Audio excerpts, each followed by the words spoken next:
Hello and welcome everybody to the Novocastrian live number 4 with Caleb. Oh dear. No, that was just me connecting to the Wi-Fi. Don't worry, we're still here. um, yes. Welcome, Caleb. How are you doing this week? Doing good. Doing good. Yeah. Yeah. We have something a little bit different, but something we've done before, sort of. And but before we get into that, I'll just pick up my notes here. Yeah. All right. Yes. Thank you, everyone, for your support lately. It's been fantastic. It means so much to me. The amount of subscribers and also the lovely comments and people sharing my work. It means I can keep this show going. And yes, if you haven't paid for a subscription or even just sub to the channel for free, please do that. If you're a new viewer, I've had a new article out this week, and it's picking up quite a lot of traction, and I think people like it. We talked a lot about it last week, so I'm not going to talk about it too much. But it is the treason of Keir Starmer, and it's Sean Ross's take on just who Keir Starmer really is. Yes, so we have more articles coming out soon, and if you like the art that I used for the one that I've just published this week, then you're really gonna find the art that I'm using for this one quite interesting as well. Okay, onto it. I don't know if it was last week or the week before, but we brought up this the Grand Knight Civil Star. Oh wait, that's not right. Civil Knight Grand Star of the Order of the Bath, and how this icon is a comet. It's this comet symbolism, and comet symbolism goes all the way back to the Druids. Goes all the way back to the ancient Egyptians.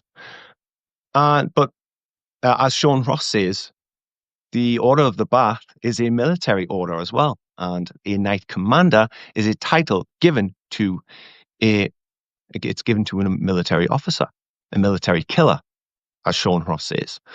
So how come this symbolism, which is Druidic and very ancient, and goes back to the great cataclysms of the past, how did it get attached to Druids? How did the military symbolism become conflated with Druid symbolism?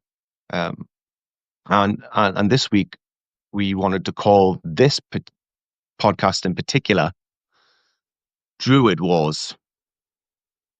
So we're going to be getting into some of the not much talked about history, and also it's a lot of the subjects that we're going to get into today is I need to do a lot of I need to do a lot of research on this as well still. So it'll be a learning experience as much as a presentation. All right. Let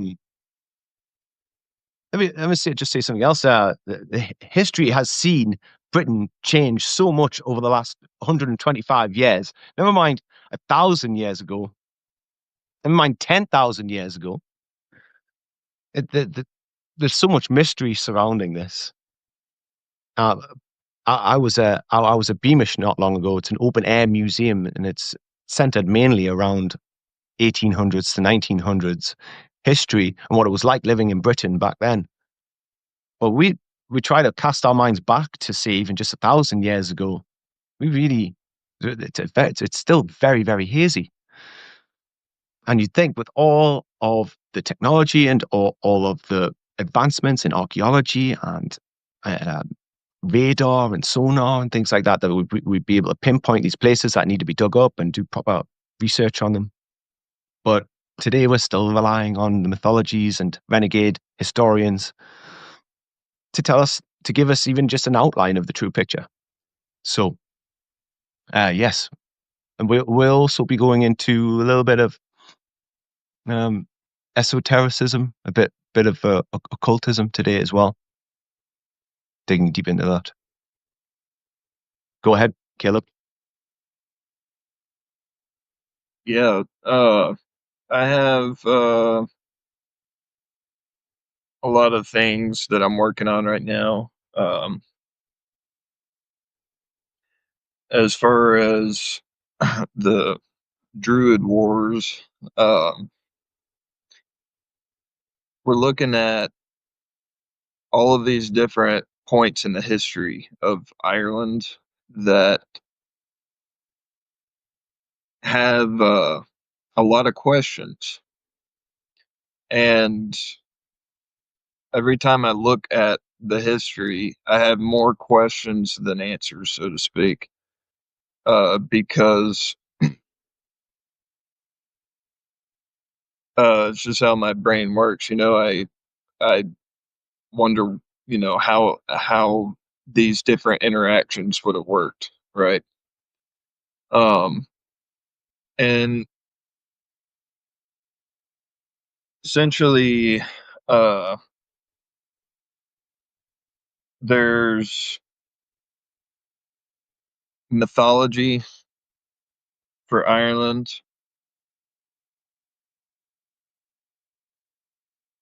Okay, which has information about the most ancient times of Ireland, but then you also have the megaliths. So that's where you're going to get your keyhole vision into the most ancient times of Ireland, is through the mythology and the archaeology of the megaliths. And I guess the first thing I would want to work out as far as the history goes is who built the megaliths. Were they built before the cataclysm or after? Or who built them? You know,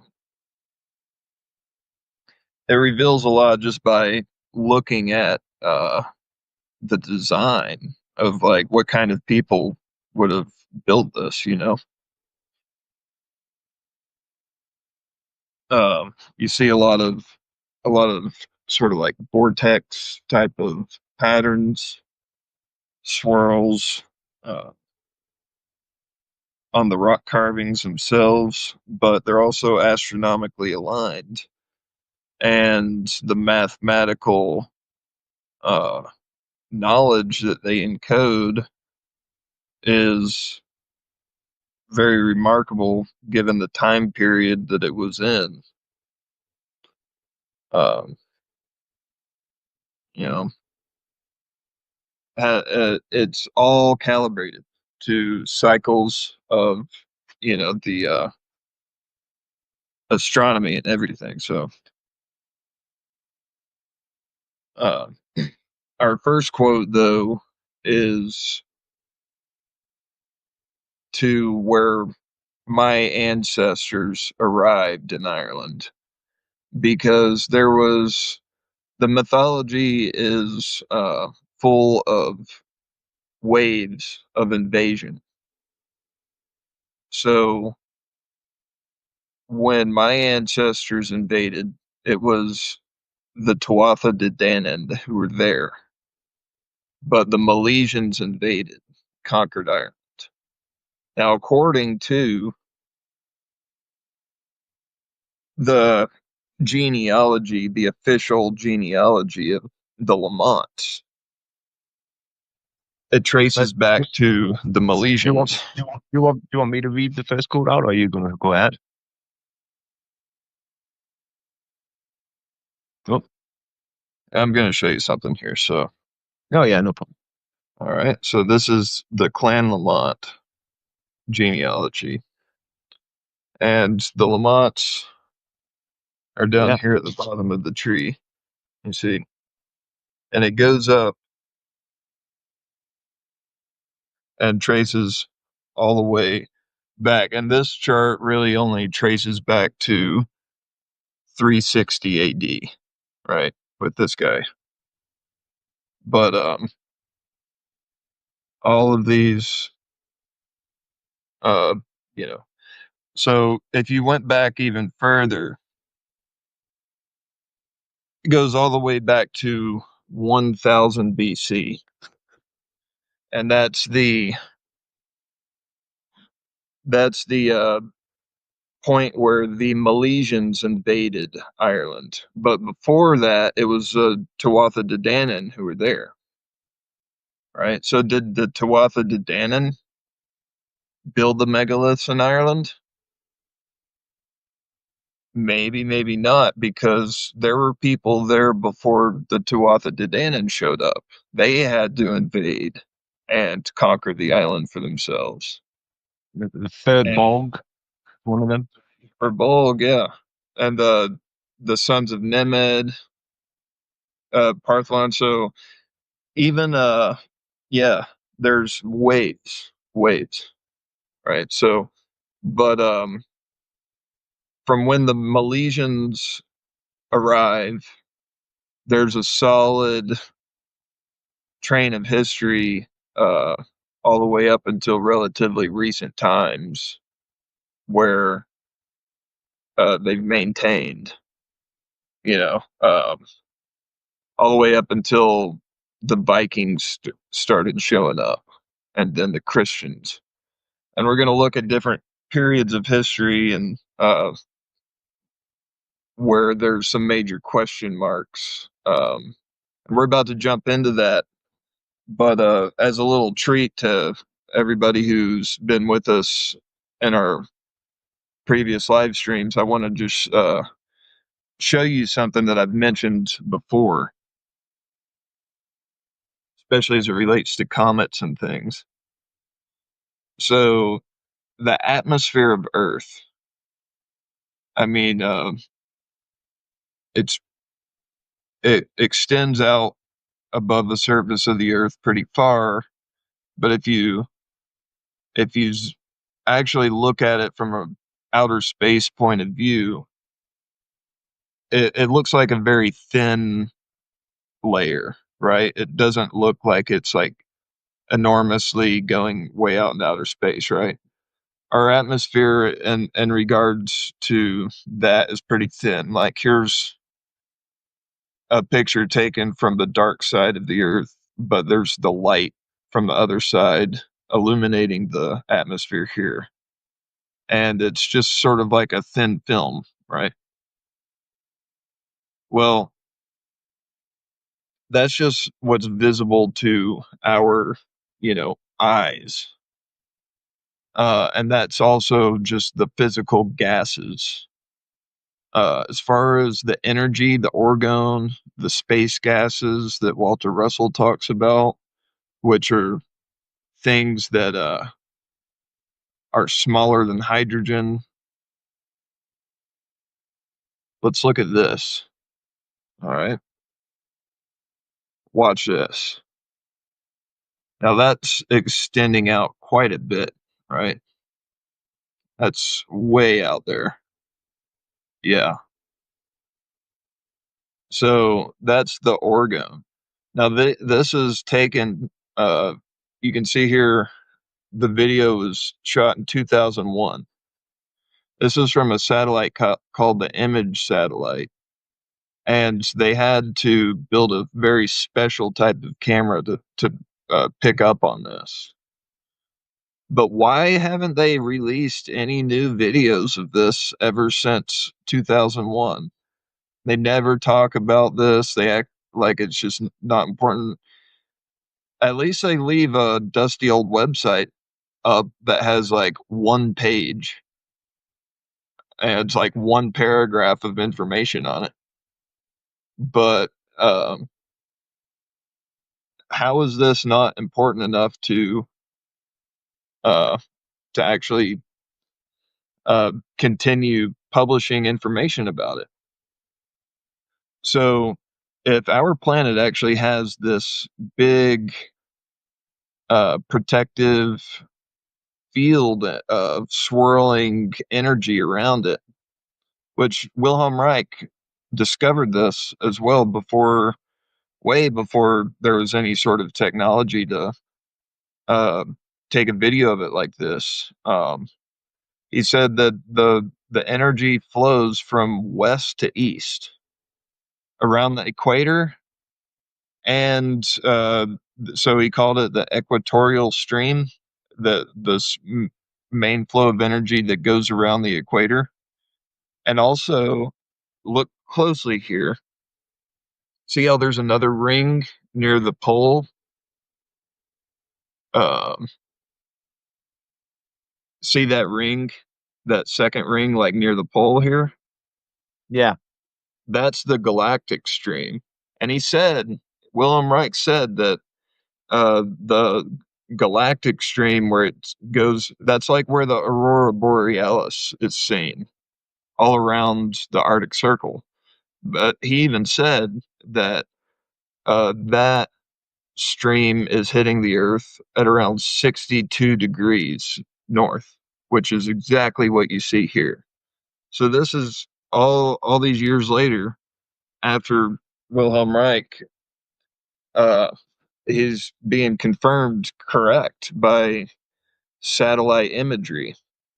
But they only put out 30 seconds worth of video for the public to look at that was taken in 2001, and they have not shown anything else about it since then. So what's up with that? Yeah, that's really strange. You'd think they would update their site by now, but I mean, if they have to update their site, they have to admit that they have the equipment also to carry on. It's almost as if like, oh no, we'll just abandon it now. It's old hat. We're keeping things under wraps now, and whatever you get, we'll post it up on our YouTube channels and things like that. In our uh, what are they? They're like spin-off organizations that they have as well. They're little uh, tentacle organizations that have spawned off from the main track. Check this comment that Derek left. He says, "I have audio only, no video." Um, he could have just been loading up.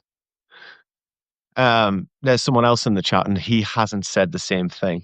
And I actually know the person, so I think he would have confirmed that for me. Maybe it's just on his line. I think maybe he just wanted us to give a better description of what you were talking about. Perhaps it was his choice to leave the video off. Maybe he doesn't have very good bandwidth.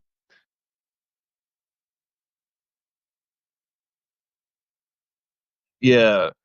Basically what it looks like if you don't have a video. Um, it's the Earth at the center, but there's this massive blue swirling vortex of energy around our planet. Really big. So, um, if the Earth is a golf ball, if the Earth was the size of a golf ball, the energy, the swirling blue energy around it, vortex coming to the Earth itself, is the size of a basketball, essentially. So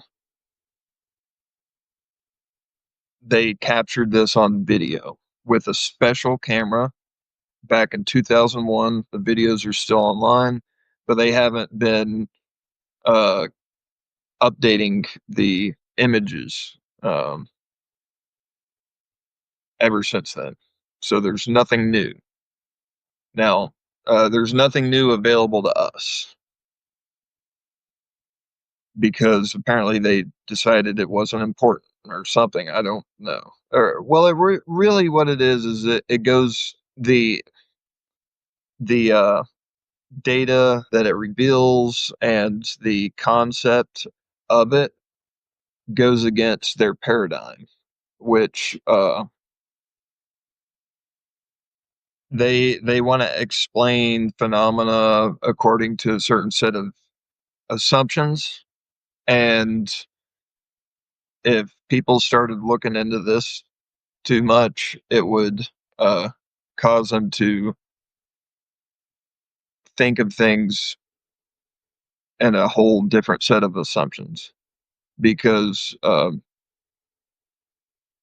lot of the things that it is explained by um, Einsteinian physics uh, can also be explained by ether, but in a totally different way. And Einstein himself said that um, there were certain things that, if they were true, would invalidate his own theory. And turns out that those things were proven true. For instance, the speed of light, it's not a universal constant like Einstein says it is. It's really just a wave moving through a medium. So it's a lot to get into, but that would take us out into a different direction than we're going today. Yeah, well, just to finish up on that, no, I mean, they're too busy firing rockets at at comets and at meteorites, giant meteorites, Caleb, to be, updating the technology needed to give us better pictures of the phenomenon that you showed us, which their footage only goes back to 2001. And yeah, I mean, cares about that, right? I mean, it's only like the soul of the planet we're watching, or like, I don't know don't know how to describe it. It's just ridiculous. They're playing they're playing dodgeball with comets with their rockets. That's what's important to these guys.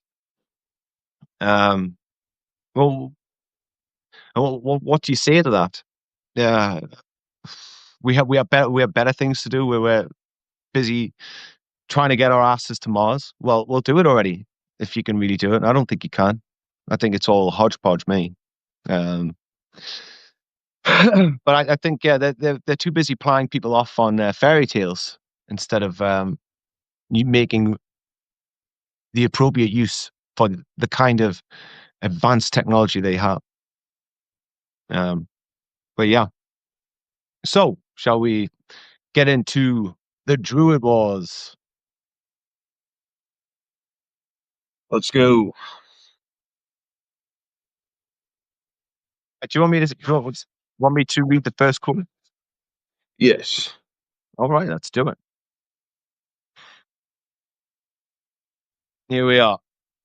Quote number one: E. Raymond, Captain, Jacob's Pillar. In brackets, not quotes. E. Raymond, or Captain E. Raymond. The History of Ireland.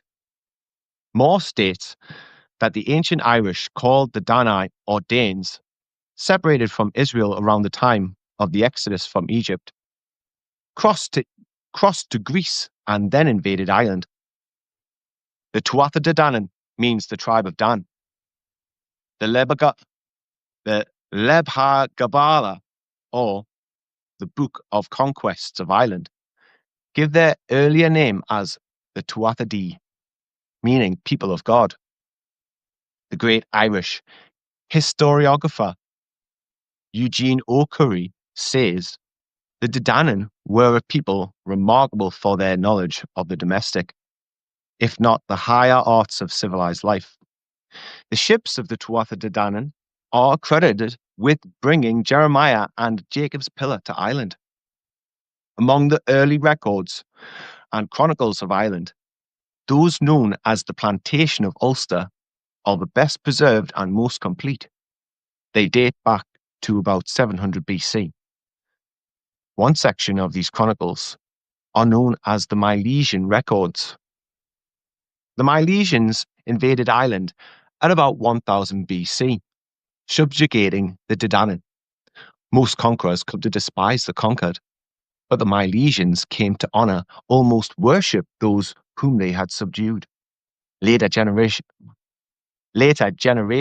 of the Milesians, to whom were handed down the wonderful traditions of the Dedanan they had conquered, lifted them into a mystic realm, the greatest ones becoming gods and goddesses, giving rise to the early belief that the people in question were mythological. Both the Dedanan and the Milesians were kinsmen, who long ages before had separated from the main stem.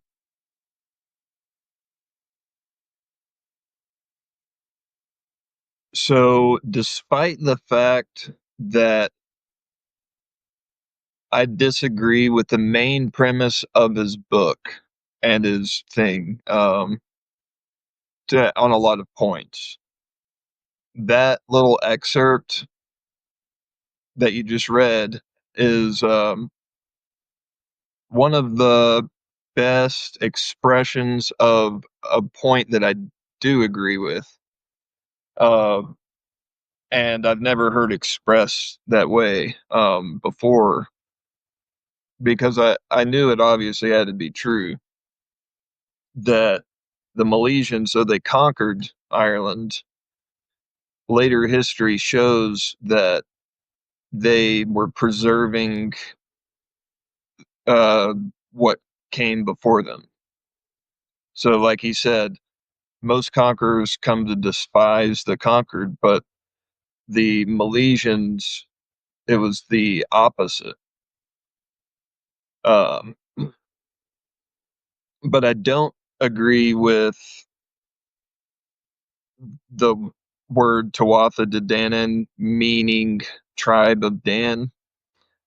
See, his perspective on things is really biased towards a certain narrative about the Old Testament, Israelites, Judah, tribes of Israel, and all this kind of thing. I think that the etymology is related, but the the D-O-N or D-A-N word is a widespread word, in the ancient world. It makes up part of the name of Odin.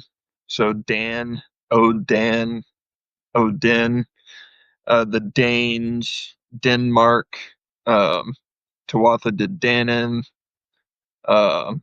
It's Donar, Adonis. I remember Alistair Crowley's series. I think he had a piece on on Atlantis, and when I was reading it, he said the worshippers of Poseidon, they would say Tan. Tan's practically identical to Dan, and I mean back to times where he was talking about supposedly everybody worshipped Poseidon, or at one point did. So there's a lot of crossover there, and I understand what you're talking about. Yeah. Yeah, I would agree that the etymology is related in some way, but I don't believe that it means that the tribe of Dan is the Tuatha De Danann per se. It's like that's way too big of a leap. It's too specific. But with what Michael Dasarian reveals about the 18th dynasty of Egypt, the Atenists, and their movement around after they got kicked out of Egypt, he says that that's where the Milesians come from. And this symbol right here, the hand, is found all over Ireland, and it traces back to the Milesians, the pharaoh of the 18th dynasty, Pharaoh Aya, Aye, I-A. That was his symbol, the hand, just like that. So now it's found in Ireland. It's found in coats of arms of Scotland, the Lamont. But that's where that genealogy traces back to that I told you about. All the way back to uh, Queen Skoda. And Ralph Ellis has a book about this. Skoda, Queen of the Scots. And Pharaoh Aya with the hand symbol was her husband. There's a big story there.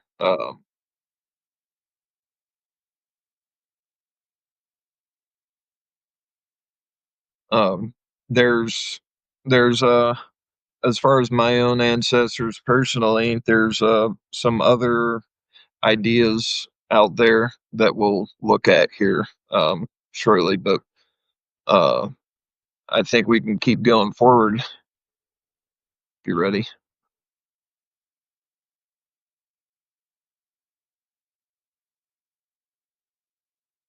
No problem. Yeah, the next one, uh, quote number 2 is Donald Yates. It's from his book, When Scotland Was Jewish. Curiously, most of Scotland's islands bears names that were apparently given in the Greek language. The Hebrides means the Hebrew islands. The Orkneys means islands of the Wales. Skye means island of the Scythians. Iona comes from Old Greek meaning John or Jonah's island. Tyre means island of the Phoenician sea goddess Tyre. And Mull means the island of black lead, which is um, Greek.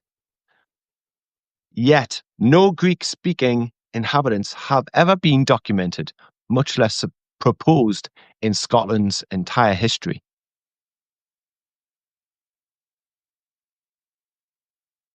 Yeah, and a Greek connection is a Egyptian connection. It's all Mediterranean. The Greeks are heavily,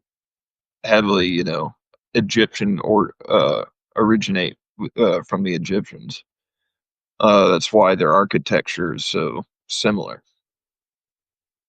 Um, so the Mediterranean, in school they taught us that because the water evaporates from the Mediterranean faster than any of the rivers can fill it back up, it causes a stream from the Strait of Gibraltar to where the Atlantic Ocean is always flowing in towards the Mediterranean. So they said that in school they taught us that ships could not leave the Mediterranean to go out into the Atlantic Ocean because they didn't have any boats that could beat that current for a long time. Um, well, it would seem that they did, you know. maybe maybe some people didn't, but even if they didn't, they could land in southern Spain and build a road to the coast of the Atlantic Ocean and build another shipbuilding port there and sail. But there's not a lot of enthusiasm and the mainstream academia to show that there was travel everywhere on the high seas and that it was all connected. History wants to be in these like little compartments everywhere that are so isolated, you know. Um, but in reality, you had the Phoenicians who were master sailors. They were going to the Americas. Uh, the North and South America were not isolated. When in history has North and South America been isolated? When? And in the past thousands and thousands of years, have there not been people sailing back and forth between America, Europe, Africa, India, everywhere? There's been a group of people for thousands of years who've been going all over the planet, and they kept it as a guild, like the the navigation secrets, the shipbuilding secrets of being able to completely go everywhere in the world and have access to everything, was not something that was just shared with everybody, but doesn't mean it wasn't happening.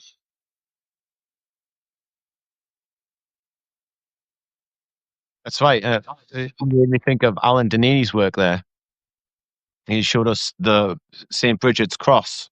What's I don't know how to try, trying to do this on the fly. Yeah, showed us St. Bridget's Cross, um, and how it, it it at first it just looks like something you make with your kids as like a little ornament or whatever, a little religious symbol harkening way back. But in fact, when you look into it, this this thing that you make with reeds, you wrap reeds around and tie it into knots and make sure it's all nice and tight and symmetrical. This thing would help you navigate the high seas. And not only that, they would place their monuments, their height, their towers, their their waypoints. They would use them as waypoints. And not only that, they seem to have knowledge of certain ley lines, which would go straight to where Caleb's talking about, Mediterranean and Egypt, and they seem to know how to follow these and all the monuments as well.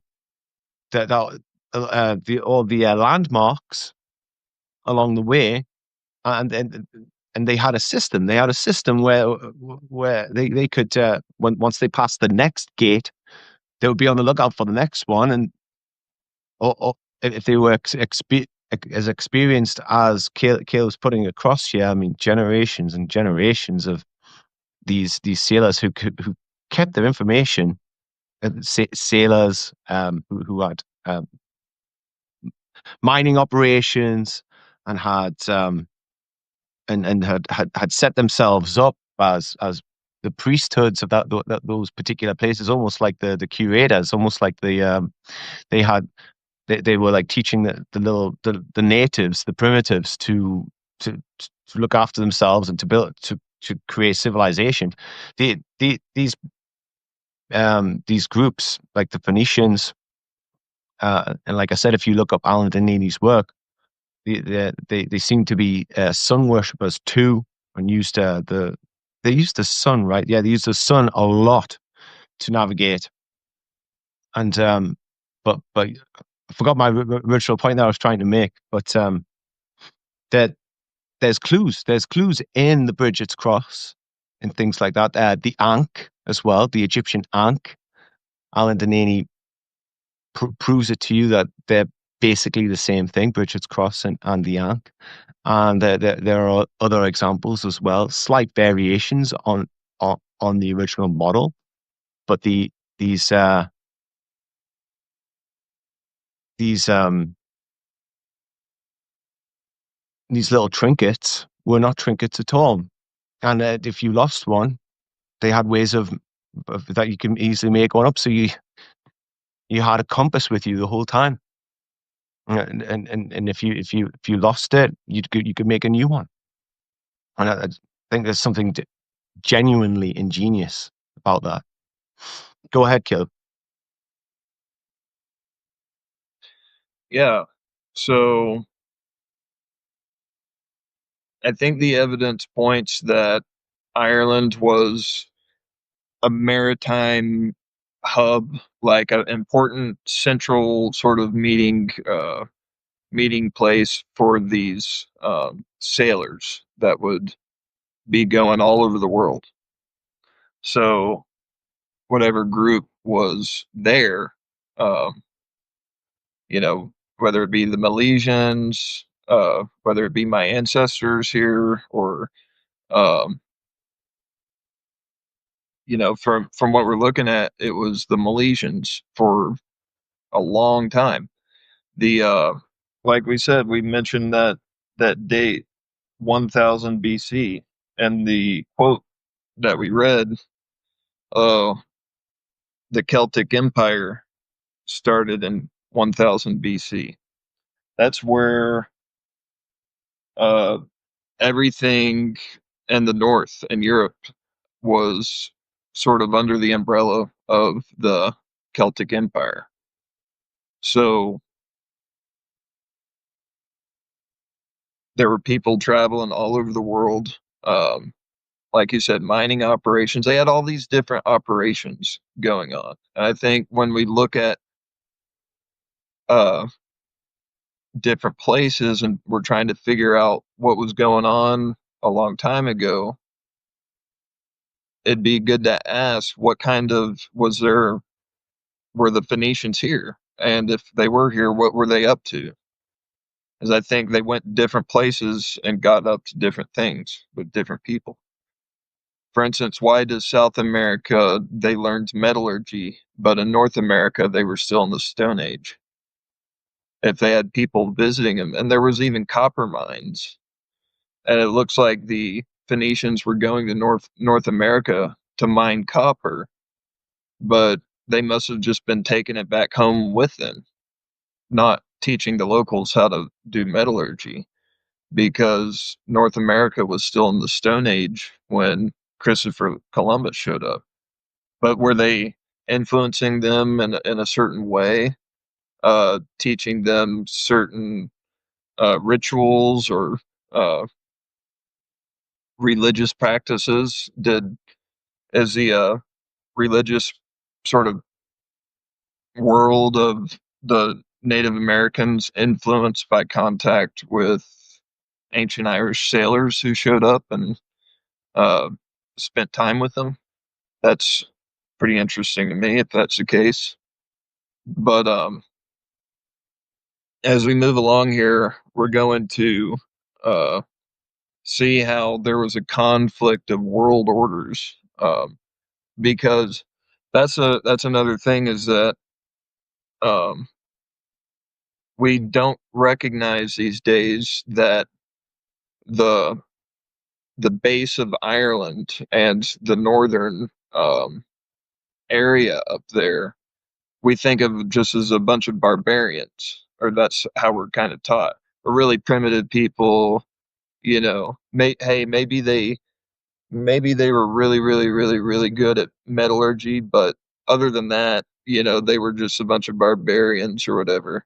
I think it's more realistic to say it was the world order. Rome Rome gradually got to the point where they could challenge the world order and replace it, but it wasn't guaranteed, and it wasn't even the case for it took time before it got developed to that point. So as we move forward, we'll see also that um, the Milesians may have been the bad guys at first when they invaded Ireland, but I feel like the evidence leads me to believe that they made allies with the people because I think they were allies with the people on uh, England,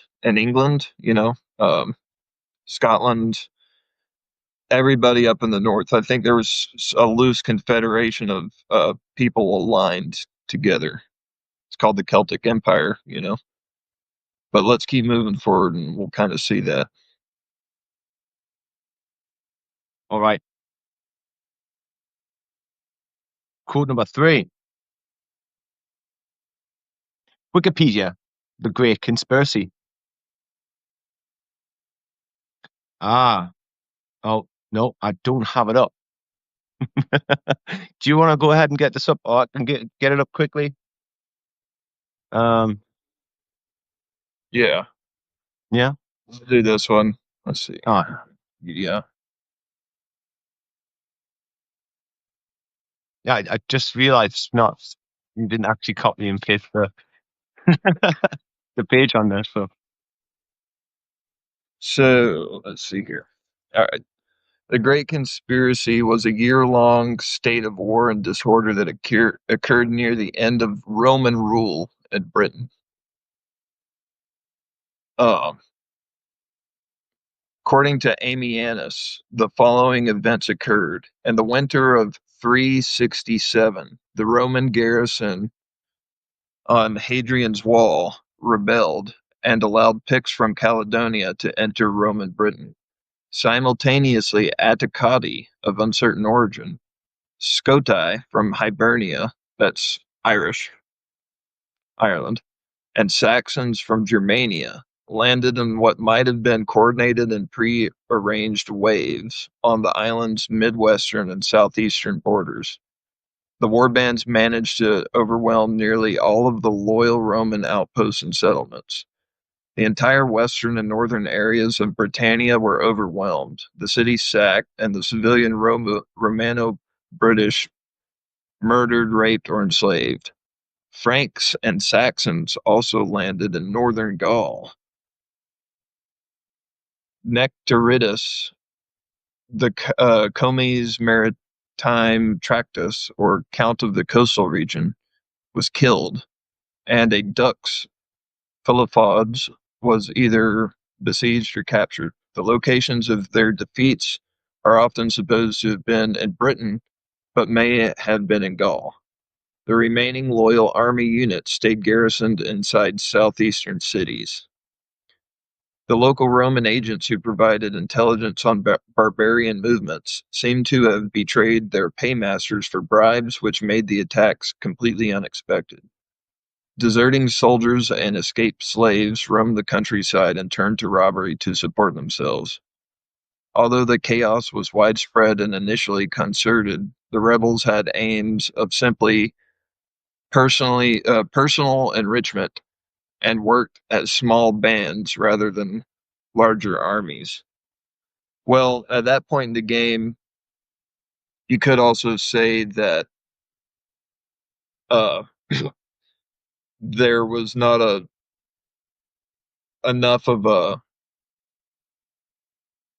army sort of to pay or to compensate the soldiers for their service. So if uh, if you showed up, you're risking everything. You know, I mean, it's kind of how it was in the American Revolution. The people that showed up for that were risking everything. Some of them lost everything.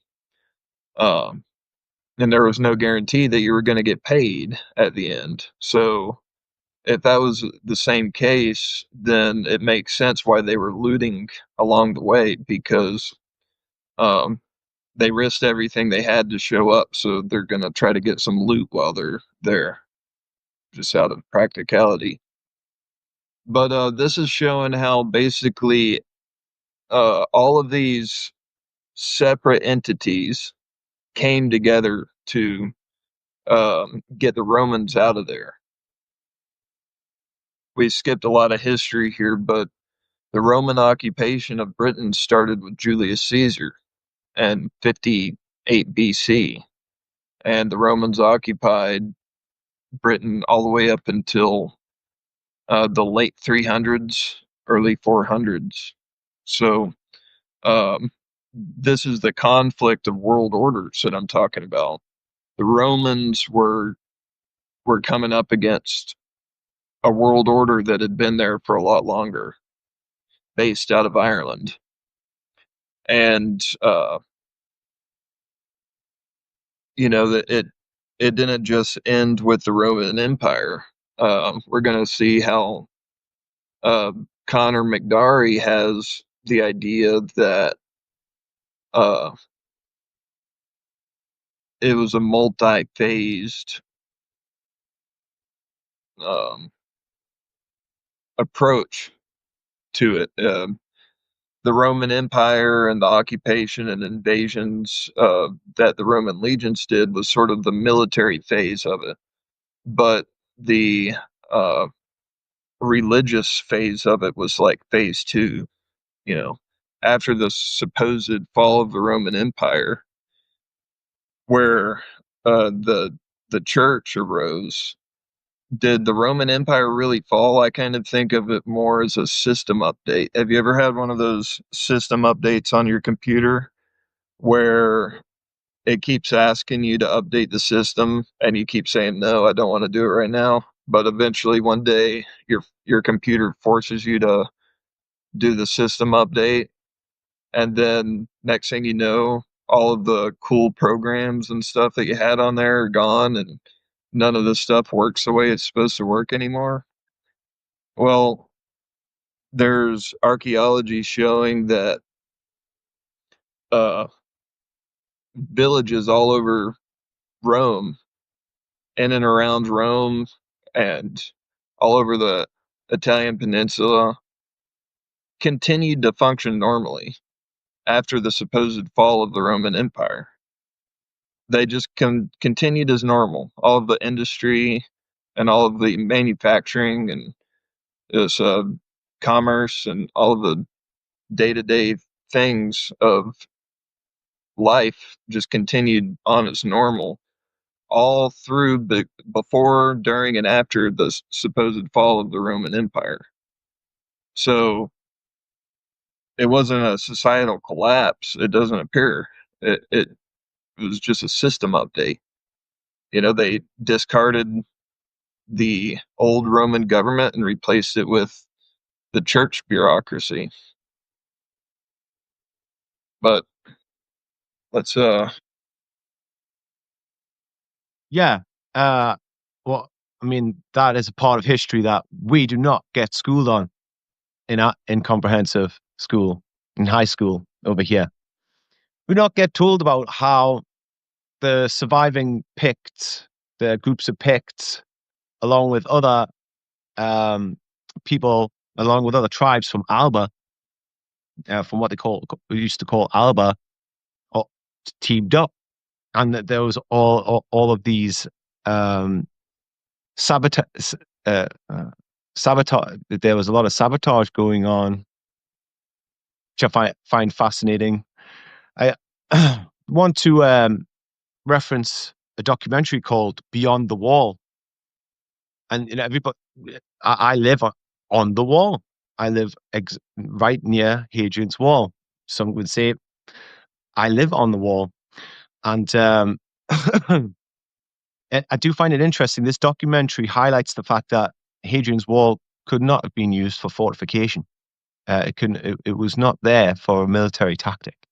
It was there as decoration, as a statement, as an illustrious statement, saying this is the frontier of our. This is the border of our empire. This It was goes. like a white picket fence saying, "Stay off of my lawn." Yeah, yeah. That's exactly that. So begs the question: why over here do they sell it as fortification? Why do they try and sell it as if they actually could defend Hadrian's Wall? And how much that would. And if you look into Commons Beaumont, apparently it wasn't even Hadrian who built the wall. So I mean, we're looking at the mystery just keeps mounting up here. But also, yeah, they did. they say, oh yes, the Romans, they overwhelmed the Picts, and they set up shop here, and they set up their big nice border. But they don't talk about much how these Picts ha, had their eye on these Romans, and they were ready. They they were ready for when things were going to go south with them. They had a feeling that their empire wasn't going to last, and they held out, and they were ready for when that fall was to begin. So yeah, we're learning a little bit more about these groups connected to the Tuatha De Danann and also the Milesians. All right. Have you heard about the idea that the Romans actually brought people from other parts of the empire and placed them just on the other side of Hadrian's Wall to have their own little communities there, so that way they would have a buffer zone even beyond Hadrian's Wall, of having all of these other little communities that were planted there. And I feel like that might be the origin of the Campbell clan. At least that's what I thought for a long time. In my mind, was that chances were good that the ancestors of the Campbell clan were from one of these groups of people that the Romans just sort of brought in and placed into place, because the etymology of Campbell is Gaelic, and the Campbells themselves did not speak Gaelic. The other Gaelic tribes gave them that name, and it means crooked mouth. In other words, untrustworthy or a liar, uh, you know, or a bad talker, crooked mouth. That's what the word Campbell means. And then they earned a really bad reputation later on in history. So it shows that they weren't really kinsmen with the other people there. Um, but there's uh, other ideas of where they may have came from as well. But I just want to throw that out there. I heard from Scythia to Camelot. I read that book when I was doing notes for my essay, and I heard that the Romans imported people from Scythians. Oh, the names. It's I can't quite remember what they were, what particular order of Scythian they were. I know they were Persians. Scythian, no, that's the same one. Um, where are these guys from again? I can't remember. It caught me off guard, this one. But still, they had imported these soldiers from lands that were similar to Britain, northeast Britain, cold, hilly areas, a lot, very drafty, um, places where the homegrown Romans wouldn't be able to fight in very very well without getting fatigued quickly and also sick of the conditions there. But these other imported soldiers could, and they stayed there, and they had their own veterans barracks where they would retire, and a lot of them obviously didn't go home. Um, it was actually a deal made from I can't remember which emperor either. All these names, or I'm forgetting right now. But the emperor at the time who imported these soldiers from Scythia, he bargained with them. He said, "Look, we if you surrender and you work for us, we won't annihilate you." Basically, I do believe Jason Reza George Johnny's talked about this as well, and how even a lot of these Scythian elements ended up in the Arthurian legends, the standards, the flag standards that they use, very much in line with the dragon symbolism that you would find on these Persian Scythians iconography. And so, yeah, Yeah, I and the did hear about symbol them in doing. Campbell's is a boar's head, I'm pretty sure that's one of the Persian symbols as well. So that's another clue that I kind of made me think that, that the symbol of the Campbells is the boar's head. But we're about to read a quote from Donald Yates again. When when Scotland was Jewish, the book, and he has a whole chapter in that book about the Campbell clan and how there's a strong case to be made that they arrived with William the Conqueror and were actually Sephardic Jews who were one of the clans that went and settled and sort of adopted a Celtic background or Celtic heritage. How should I say this? What they say in that book is that a lot of the clans who claim to be of Celtic origin just sort of were trying to disguise their Sephardic roots. So they sort of adopted. Now, see, I think that the same authors of that book would probably say the same thing about my clan. That we were probably another example of a group that showed up as Sephardic Jews, and we sort of studied the local history and made a genealogy that fit the place. So what I showed you a while ago, that would be something that they could have found in the records and sort of said, this is where we fit in historically.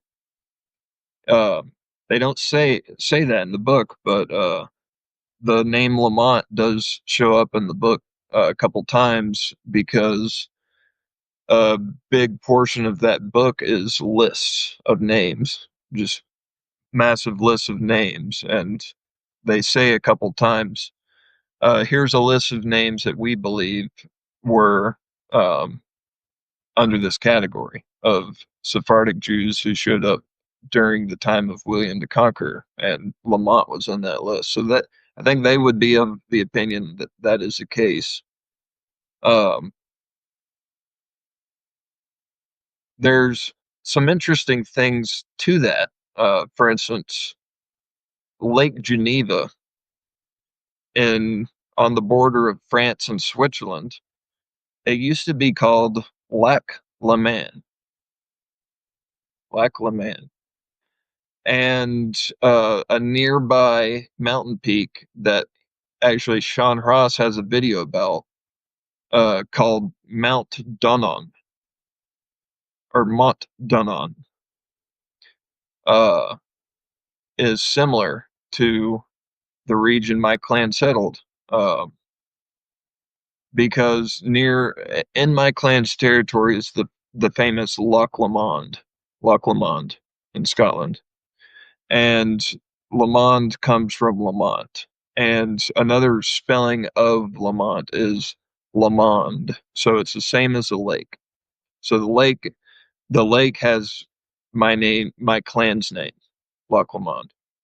You could just as well call it Loch Lomond. But the famous castle of Clan Lamont is called Dunoon. So from back then, uh, you had Lac Leman and Mount Donnan near Switzerland, but in Scotland later, it's Loch Lomond and Dunoon. Similar etymology for both of those places. So something might be up, that might be maybe my ancestors weren't the High Kings of Ireland, you know, all the way back to Queen Skoda and all this, maybe not. I don't know. History is so foggy on these things that who can really tell. Um, but there's other things I could get into with that, but We'll just leave those aside for right now. Yes. Lamont. You said Lake Geneva, Switzerland with the mountains. Lamont, the mountain, Mount. We've already seen that. Oh, there's wildman heraldry in Switzerland. Definitely Scotland. Across other places across Europe too. Isn't it like a was it a Swedish or was it a Swiss pastime where they actually dressed up like wild men and would do and form pyramids? Yeah. Isn't there like a pastime in European, either Switzerland or Sweden? Yeah, where they actually dress up in wild men costumes and form themselves into pyramids, like human pyramids, like these giant hairy glint Yeah, pyramids. Bavaria. It's in Bavaria, which is very close to Bavaria. Switzerland. Yeah. Yeah. Yes. I remember now. Yeah, yeah. Um, hmm. Yeah. So are we on the quote for Ian Walker? Yeah. All right. Ian Walker, The Lords of Alba. The crucial years from 800 to 1125 seldom feature as more than a foreword to general accounts of medieval Scotland and have rarely been the subject of detailed study. The early medieval period witnessed the formation of a new political entity, the Kingdom of Alba. To the north of the Fourth Clyde Isthmus, it was the product of a union between the Picts and the Scots of Dalradia under a single kingship. This infant kingdom was invaded several times by the Vikings, who transformed the political shape of the entire British Isles and was almost snuffed out in the process. Instead, it survived the storm to emerge consolidated and confident, with the once mighty Vikings relegated to its outer fringes. The new kingdom, its people tempered by its people tempered in war, subsequently expanded southwards to conquer new lands. It subdued and then absorbed the Britons of the Strathclyde and the English of northern Northumbria to reach the Tweed and the Solway. The latter part of this crucial period also witnessed a dramatic transformation in the cultural identity of the Kingdom of Alba. In the 11th century, under King Malcolm III, a gradual process of metamorphosis transformed the largely Gaelic society of Alba into the more mixed culture of medieval Scotland, with its strong English element. It was a change that represented the first major step on the road to the culture of modern Scotland. The subsequent impact of the Normans in the 12th century, which undoubtedly accelerated the transformation of Gaelic Alba into Scotland, is much better documented and understood. This later change has been intensively studied, almost to the exclusion of its 11th century beginnings.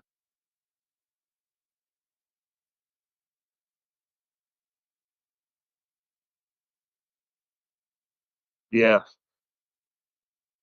So it seems like you have a lot of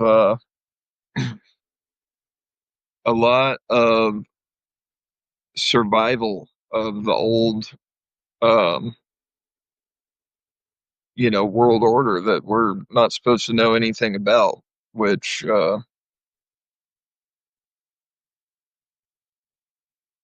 history is really skewed towards Greeks and Romans and all this kind of thing.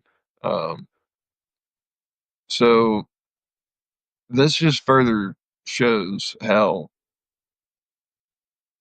there's these people that we don't know about. We don't really uh, understand much about them, and a lot of us descend from these people. Um,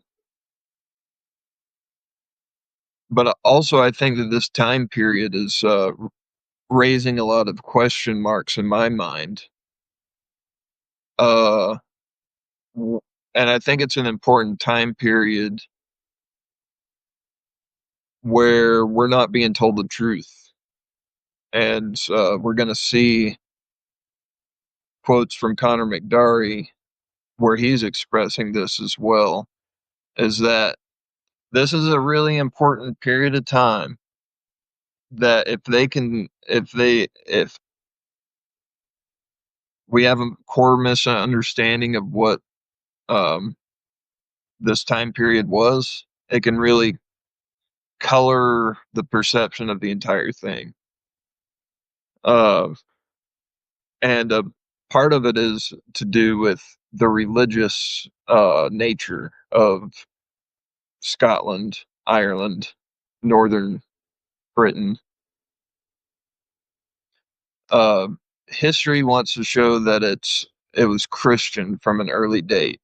In other words, the people up there weren't rooted enough in their own traditions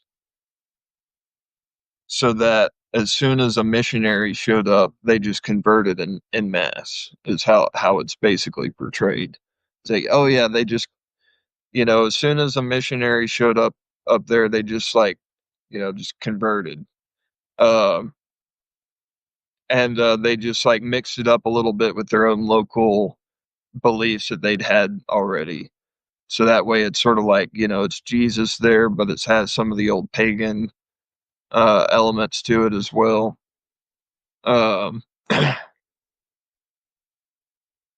and then there's the whole subject of how did Christian missionaries blend Christianity with elements that were local, so that way it could be more palatable to the local population that they were trying to convert. So that it's almost like the missionaries had a time allowance that for the first bit of years it's okay if it's like 40% Christianity, 60% um, local paganism, but over the next so many years that we want it to move into 100% Christianity. But then Connor McDarry would say that that's not even the case in Ireland and Scotland. He believes that, um, well, he has a good argument to say that uh, it never happened until very late in the day. And when it did happen, it was by force. And I'm going to pull up something I'll read real quick. It's just the Wikipedia of Brian Boru. Uh, this was a historical king of Ireland from 1002 to 1014.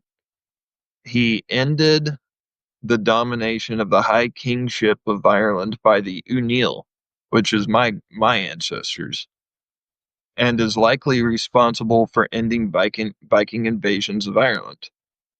The name Brian Boru was given to him posthumously. Uh, it's a kind of a long one, but look up Brian Boru. He's the one who kind of booted my ancestors, but he was a Christian and he was a fucking psychopath, and he killed a lot of fucking people, and this is showing, corroborating what Connor McDarry is saying, is that uh, they want to make it sound like St. Patrick just showed up and then did some magic tricks and everybody just fell in love with Christianity. And that was in the 5th century AD. And they want to say that ever since that day, Ireland's just been this Celtic Christianity ever since that day.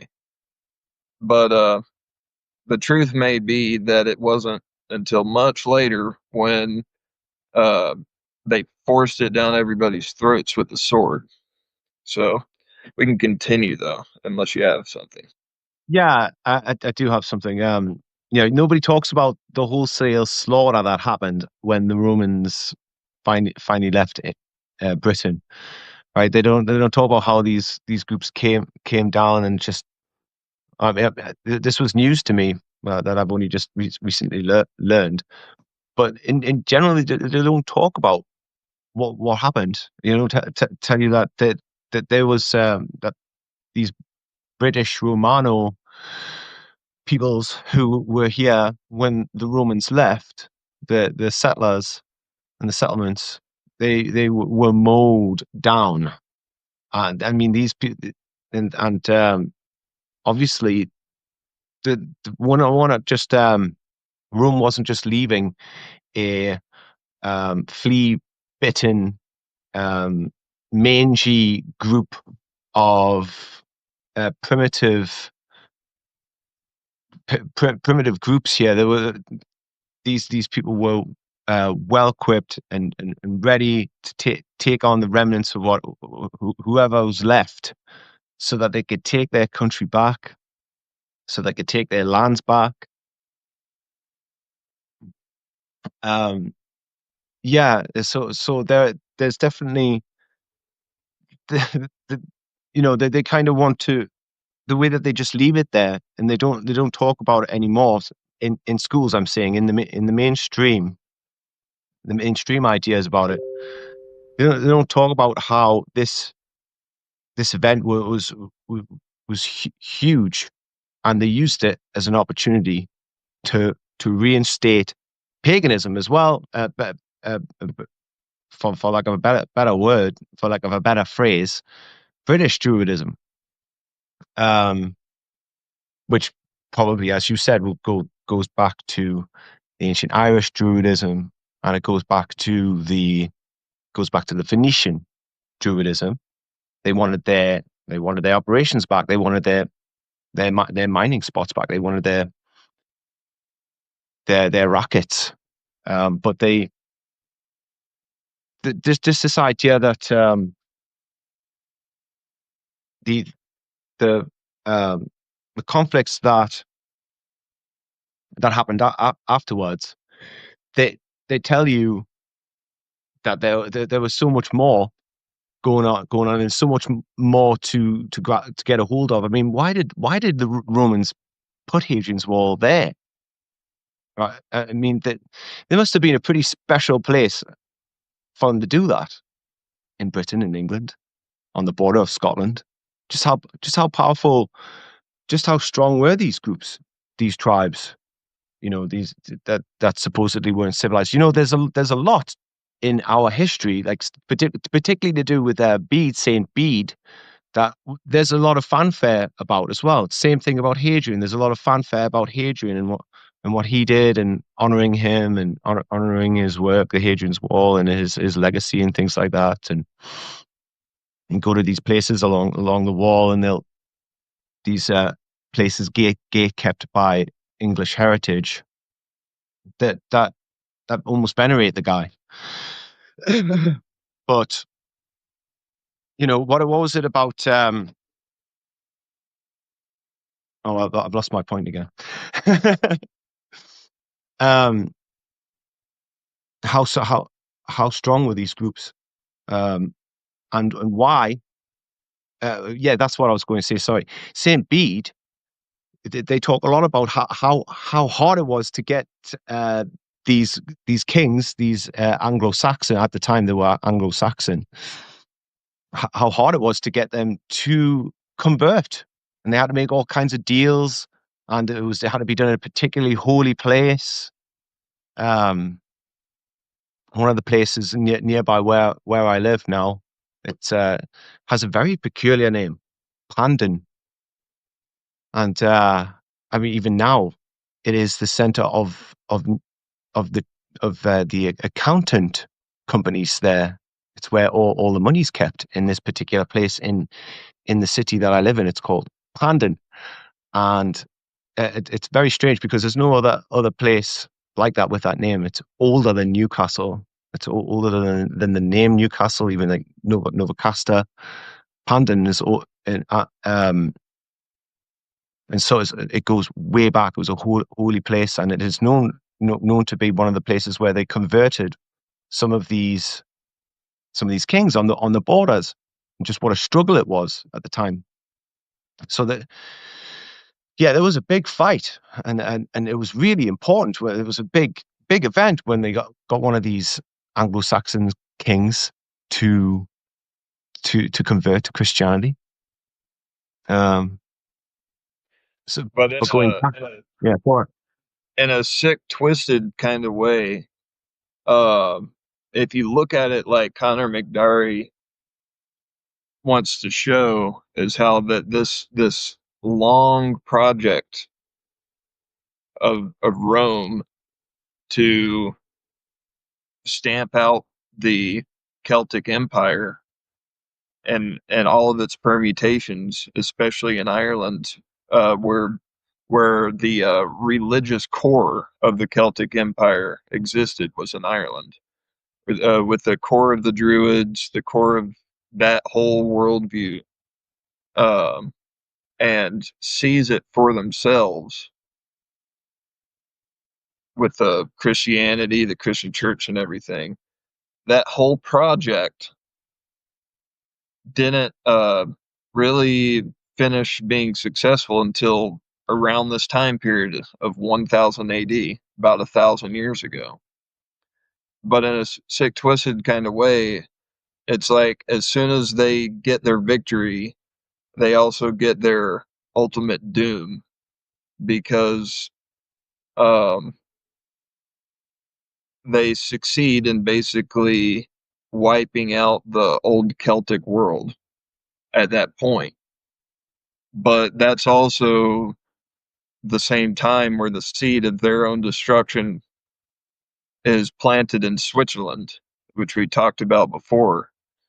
Is right at that same time, all of these monks and uh, knights were gathering force in Switzerland, and uh, ultimately Switzerland overthrew uh, the world order that went against the Celtic Empire.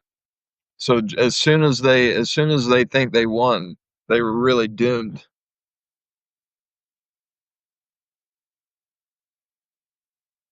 all right. So next quote, yeah, yeah. All right. Quote 5, Conor McDorry. Irish wisdom preserved in the Bible and Great Pyramid. It has never been compatible with the interests of the Roman papacy to act otherwise in our day than as a secret enemy, considering the part which it had taken in aiding Britain in destroying the first independence of the Irish nation as a political and commercial power, and second in her suppression and absorption of the National Irish Church, which, up to that time, the year 1169 of our era, had never before been under the sway of Rome, but was of itself the greatest church in the world, independent, and once the great mother church of all who worship the true and living God. Up to the middle of the first century of our era, it was the most widespread church in all Europe and the Western world. Conquest and absorption of this great church was the constant aim and ambition of the Roman emperors. Under the lead of the papacy, it required centuries to bring it about.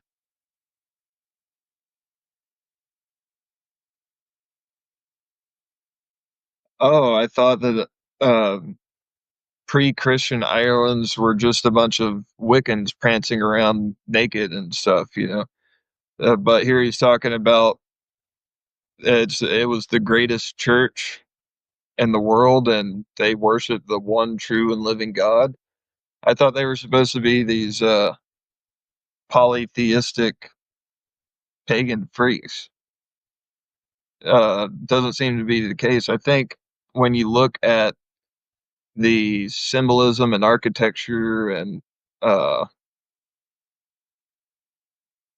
evidence of, the material culture of the Celts. It points to it, it points to sort of a monotheism as well as a polytheism. Like they would I don't think they would have had any difficulty perceiving a sort of creator of the universe type of concept, you know. Um, when it comes to mythology and having multiple gods, that can be on a different level. They don't have to be mutually exclusive, I don't think, you know. Um, sort of like the grand architect of the universe concept. There is like I don't see why they have to be mutually exclusive. I just think it's just different layers, right? Um, the creator of the universe is obviously on a much higher level than having like mythological characters, you know, kind of thing. You know. But according to Connor McDarry, the Irish had a well developed belief system and a well developed church with establishments that believed and practiced in a form of monotheism, believing in God, and he even talks about Aisa. So I'm gonna be doing a project on Connor McDarry in the near future. We're gonna explore his concepts.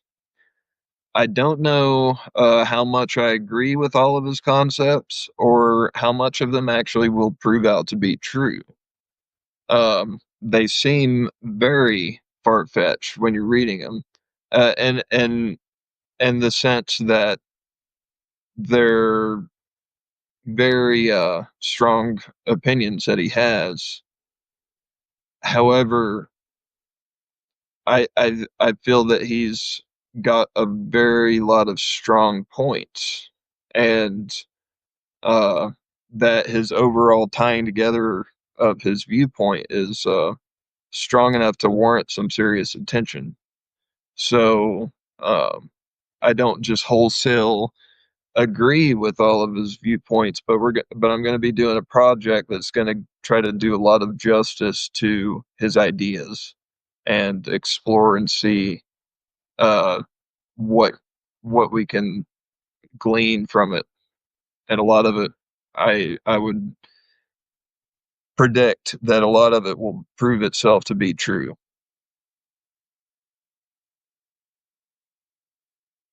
There was a lot of things when I was growing up. You know, I didn't understand why Greek mythology was such a big deal. I didn't understand why the ancient Greeks were such a big deal. Yeah, I could see the architecture, and I could see the archaeology, and that would make its way over to me. And you know, same with the Romans.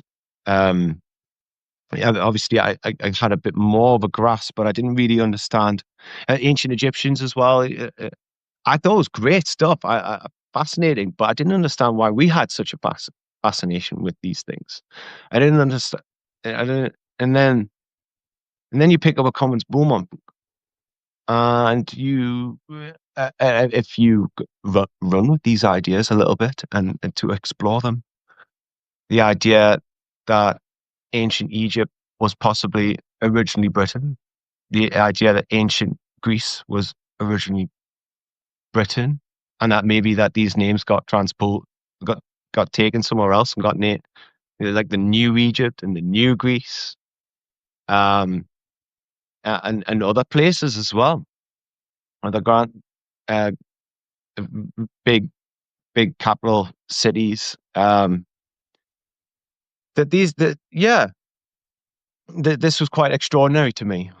But and so when yeah, it, you go through life thinking, oh, well, everybody's focused on these Greek myths, but that's not from where I am. How can I relate to these? Hey, wait a minute. Why are these guys Caucasian in these myths? Why are these? And how come Greece? Because you have to learn a lot about the history of Greece and understand why they have darker toned skin and things like that.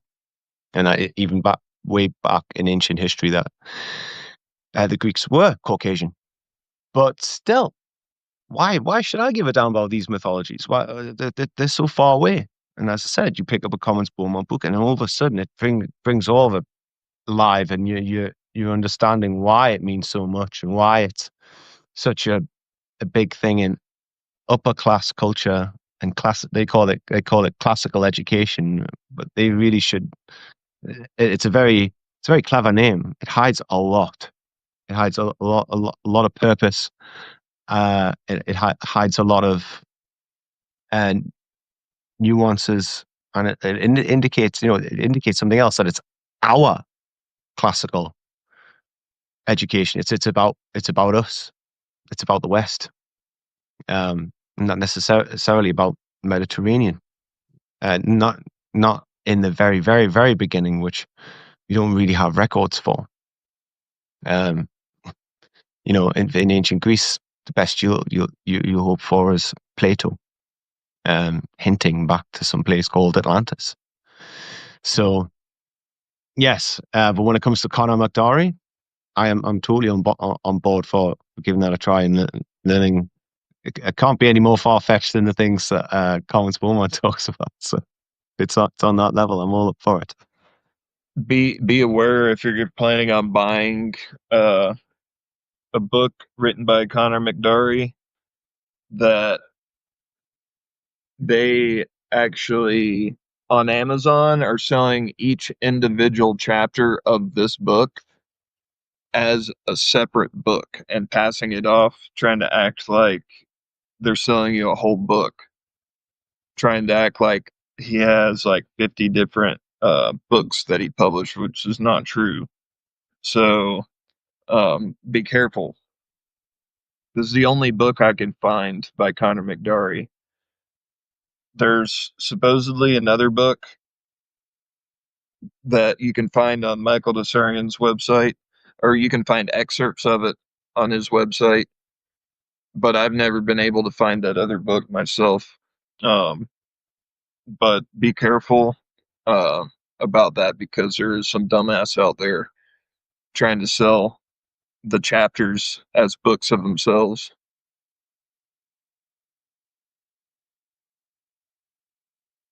Yeah, when I went looking for his work, which I still haven't had time to delve into actually, but I do believe there's some you can get a hold of on archive.org if you go on there. Yeah, if you want to check it out quickly. All right, next quote. Yeah.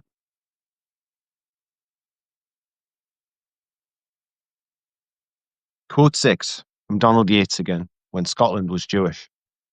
Williams's discussion of Scottish history continues through the gradual giving way of pagan, Druidic ritual to the arrival of Saint Columba, 560 CE. And that's actually a question mark there. So, and the establishment of the Celtic Church. Several points need to be clarified here, since we will return to them in the reviews of other historians' work. First, the Scottish and Irish churches at this time were not directed by, or even in contact with, the Catholic pontiff in Rome. They were not Roman Catholic. They may not even have been fully Christian, but syncretistic, like many early medieval kingdoms, like many medieval religions, that modern observers look back after a lapse of 1,500 years and identify the early Scottish Church as Roman Catholic during the era following 500 CE is false, tendentious, and very misleading. Indeed, except for the existence of Christian artifacts such as the Book of Kells and carved Celtic crosses, there is little evidence to suggest a strong early Christian presence in Scotland. As we will investigate later, the so-called Scottish saints, for example, Saint Macaw of Aberdeen, or Macha, if you want to, Macha, I think they would say, are not even proven to be Christian per se. Contemporaries describe them as unspecified holy men or religious teachers. No written accounts of their teachings or religious doctrine survive. It was only centuries later that they were labeled as Christian.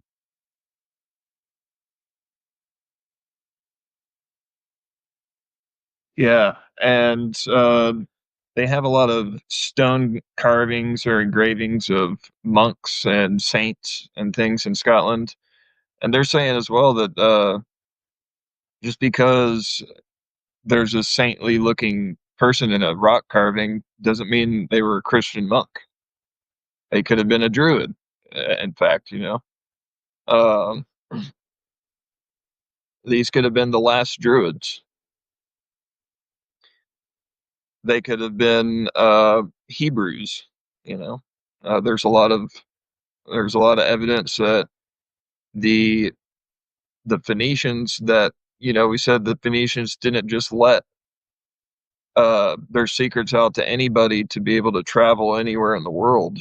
Uh, it was quite a privilege that they made for themselves to be able to just travel the entire world by the seas, and nobody else having the sophistication to be able to do that. Well, maybe some of the higher level Jews actually were privileged enough to be able to share in that ability. It seems that that may have been the case. Um, but if I can hand it over to you, I need to make a quick trip. I'll be right back.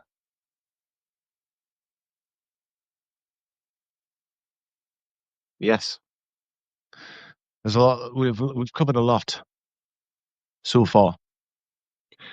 So we went from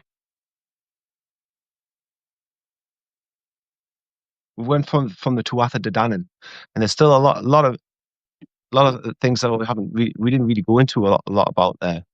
I think the best way to visualize who the Tuatha De Danann were is to go to I can't remember what his first name is now. Oh dear, Fitzgerald, I think his second name is, but he's a fabulous illustrator, and he almost delves into something phylogenetic about and is manages to take hold of these images and and put them onto paper, and some of the scenes, of course, they're all mythological, but they're very powerful when you look at these. Something stirs up in you, shivers on the back of your neck. Yeah, there's something in it that you can't explain. I don't even know if this illustrator is even into the kinds of talking about prehistory in the ways that we are, that me and Caleb do. But at his drawings allow you to peer into a history which is unrecorded, and it depicts the mythologies in such a way that's almost psychotropic.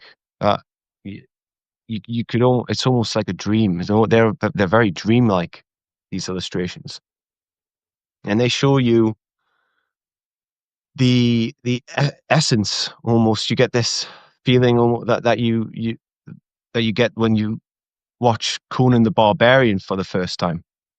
And I came to that bandwagon quite late. I didn't watch Conan Barbarian until I think it might have been 5 years ago that I watched that movie for the first time. And when you see Arnold Schwarzenegger in there, he's he's pulped up, he's he's jacked. But at the same time, there's something about it. It's just the power of this guy, how healthy he is, how much integrity this guy has without having to put much effort in.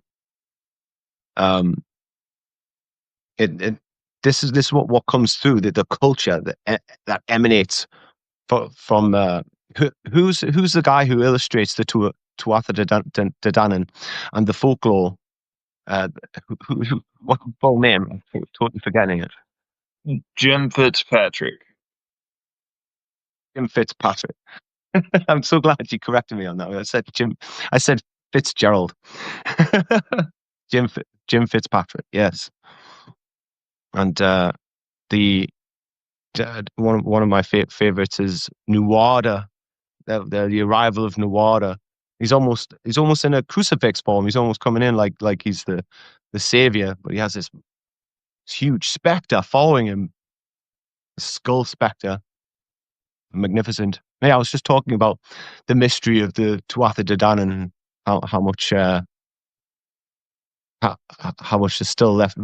Very much a lot left unsaid about them. Yeah, and if you read Connor McDarry's book, you'll see how much motivation that was driving the Romans to get over there and try to capture the elements of the Druids, the Irish, the Celtic Empire, however you want to look at it. There was something that they really wanted for themselves, you know. Connor McDarry has his own ideas about what that was, but I think it's undoubtedly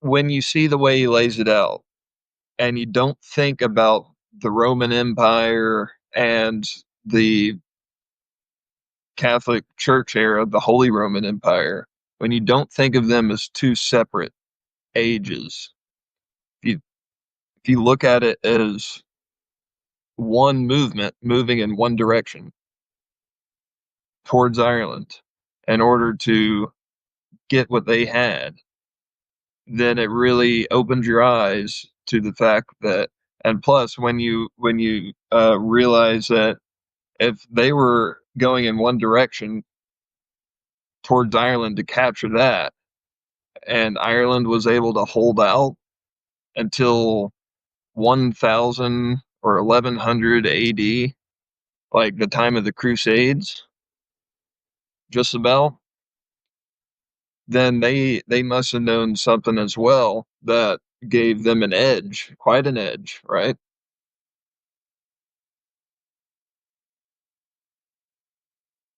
They wanted that primordial power base. You know, that's what they wanted, to secure all of these, the ancient navigation ways, the Michael line, the ancient Michael ley line, Saint Michael ley line. They wanted to secure all these for themselves because there's something powerful. There's something that empowers, especially if you know the significance of these places. I mean, it might just be woo woo. It might just be a magic trick, but these places held some importance to primordial man, and that goes back, that holds weight, that holds currency. It's important that these places are held, dominated even by these groups, I think. So, next quote. Yeah.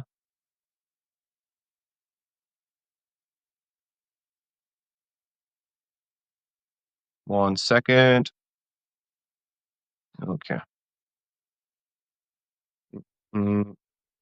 All right. Tim Riefat. Quote number 7. The missing part of all the stuff that you get online or in books is magicians like myself were trained primarily in ritual, and all of the technology is sucking up magic so that when we carry out our rituals, reality changes in confirmation with our will. But for you, with no access to magic and locked out, with no access to magic and locked out of the system because you've never been given access to it, you can simply be a normal person going to Freemasonic monuments, try to suck out the magic from them, going to churches, trying to suck out the magic from them, trying to suck out the magic from Illuminati events like the Super Bowls or Olympics, etc. None of it works because the magic of the Illuminati is that they lock out the non-Illuminati from using the magic. Being able to collect and store magic was developed by John Dee. His colleague Kelly communed with entities that called themselves Enochian angels, and these Enochian angels taught Kelly Enochian magic. And Enochian magic was the basis of Elizabeth I's and England's change from being the poorest country in Europe, about to be conquered by the Spanish, to the richest country in Europe. The Enochian angels taught Kelly how to store magic in quartz crystals and his crystal ball. How? Well, when he was watching them, they would form a vortex. The angels dancing around the head of a pin. The dancing of the angels in a vortex would be clockwise to store magic, which would be used to do positive things. And they could dance in a vortex in an anti-clockwise direction. You could store magic, which was negative, which could be used to make people ill.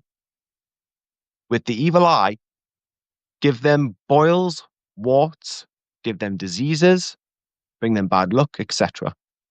So John Dee got the technology to utilize magic with quartz crystals, which have the Enochian angels inputted into them. In Russia, these vortexes which can store magic are called torsion fields. And these torsion fields can travel at speeds which are almost instantaneous, much faster than the speed of light, can pass through any shielding. You can project the vortex out of your crystal at a target. The Russians got this torsion field concept from the Nazis. The Annenerbe, sorry. The Nazis, of course, got it from occult books.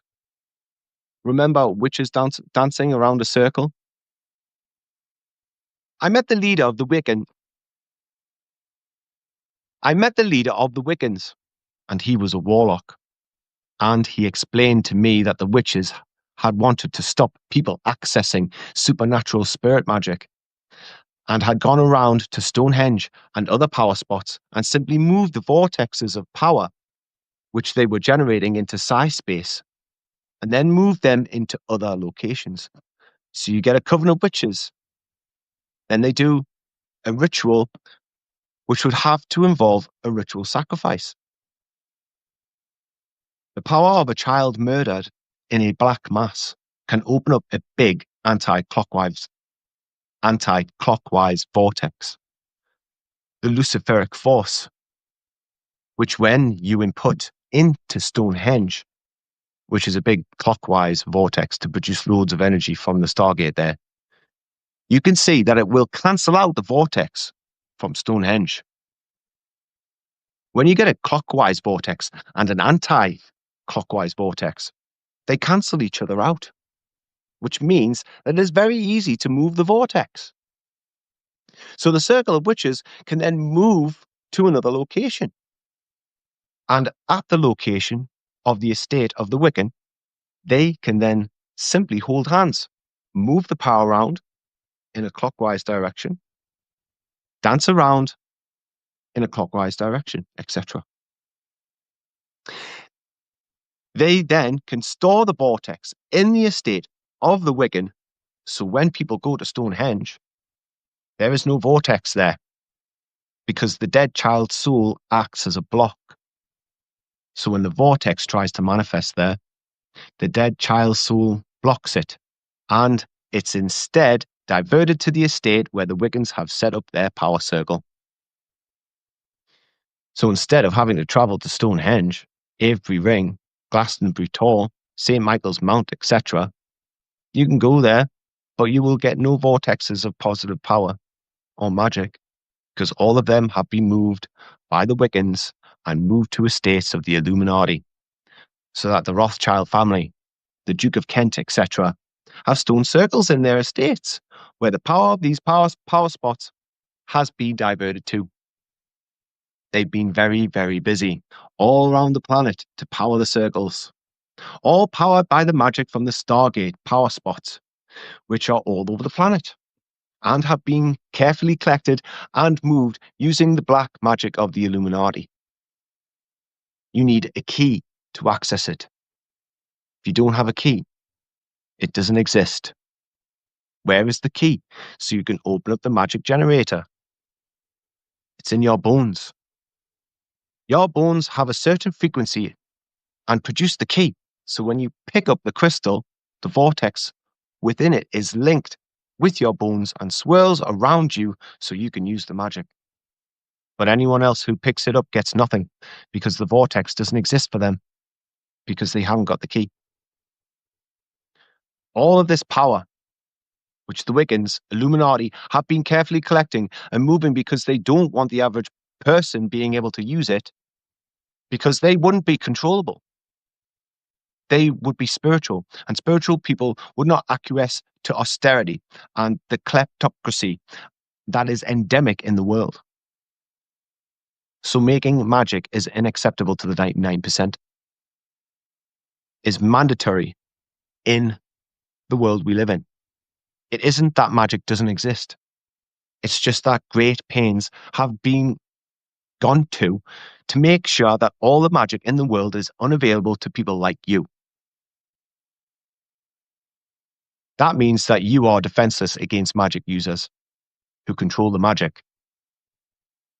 Magic being contained in torsion fields isn't used up. Torsion fields, once produced, don't go away.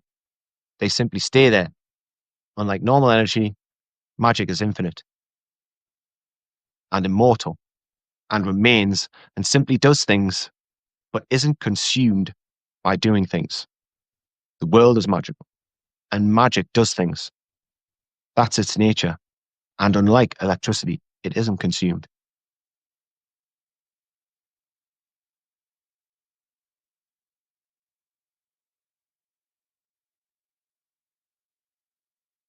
Yeah. So I take this statement very seriously. Uh, Although I don't know if he's omitting a lot of things, I would imagine that he's omitted a lot of information. Um, I don't know what kind of twists he puts on his information, but the fact is, this guy has a background, and he's essentially a whistleblower at this point. Um, so I take his statement very seriously, um, because of who he is. And he's a whistleblower at this point. He's not just a researcher or anything like that. Um, Now, he was talking about how all of this was developed by John Dee and Edward Kelly. And the thing is, they worked for Queen Elizabeth I. And as part of their development of this system, they purchased some of the ancient sites of the Celts, or pre-Celtic, let's be honest, um, that were undiscovered before them. So John Dee is actually the person who discovered the Kingston Zodiac and discovered the Glastonbury Zodiac, and he purchased them. So how did he know that these things were there? Because they're so massive. that the archaeology of their day, he had some sort of intel on this, right? But it goes to show that he needed access to those sites to develop his system of magic. And then he talks about how this system that he developed is responsible for England's rise to power, of being the poorest country in Europe about to be defeated by the Spanish Armada, to becoming a worldwide empire, by virtue of the fact that they had access to this magic system of being able to store magic in crystals, and doing that by way of actually going out to a place that has a powerful vortex and performing a ritual sacrifice to dislodge that vortex and carry it away somewhere else. So, I take this quite seriously. Like, we used part of this quote in our sorcery series, and when we recorded that, you still hadn't really, you weren't I think you were still unfamiliar with Tim Refat, but I sent you some videos of his that you went through. And what's your assessment of this guy? At the time, I was listening to Alan Delaney. I was watching his presentations, and a lot of things were beginning to click at the time. It was definitely a time for that information to come out. I was also reading, and we'd done a presentation with Ralph Ellis at the time about about K2 and the pyramids, which was another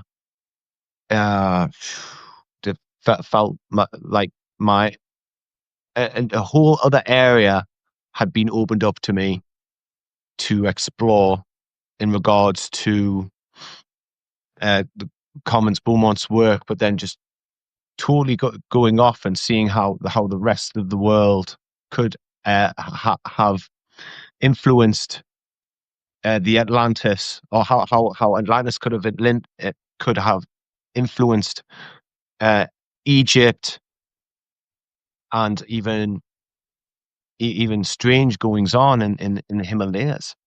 But when it comes to Tim Refat and Alan Delaney, I started connecting these dots, and it occurred to me that there is some sort of, I mean, it's extraordinary, talking about actually being able to stop. I mean, there's been magic. There's been films made about magic stopping, the everlasting, never-ending story, which talks about the nothing. It's eating everything up. It's eating all of these fantasy worlds up, and it's leaving everything mundane. There's no source of wonder anymore. But there's other films I could quote as well. So it is a theme that runs, that it is a notable motif. This whole idea that I mean, if you watch The Matrix as well, there was the actual writer, the real guy who wrote the Matrix script, called Thomas Althouse. He talks on those lines as well. He says that there is a specific group, like an inn.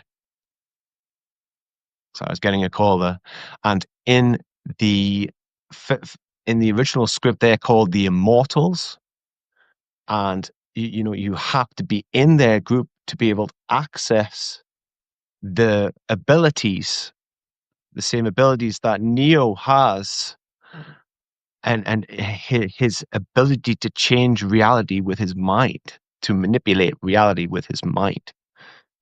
But you had to be part of the Immortals. You had to be an agent, or you had to be a program. And I'm pretty sure the people who stole Thomas Althouse's script changed all that, like put in words like programs and give them different names instead of the ones that Thomas Althouse used to describe them.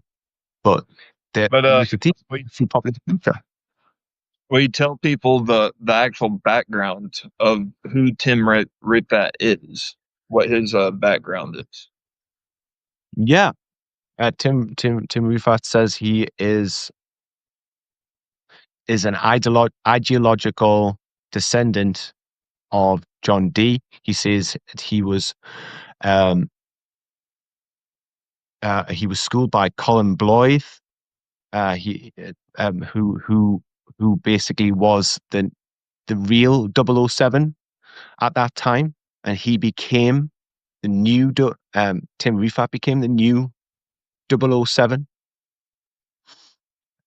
who had inherited all of John Dee's knowledge and also progressed from there, I would imagine. Evolved from that point, and now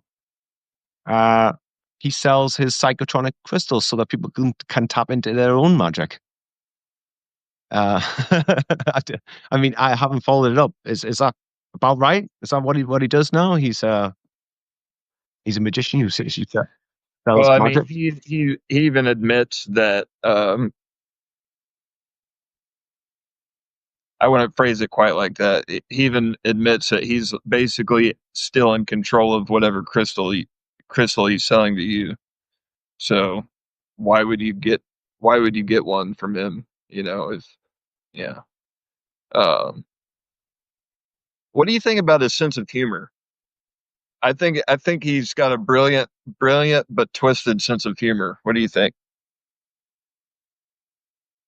He's fucking hilarious.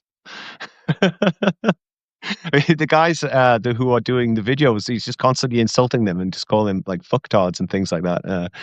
He just has no respect for them at all, because he knows so much more than than these guys that he's doing the videos with. But at the same time, I do think that there's a lot of things that he says that people should take on board.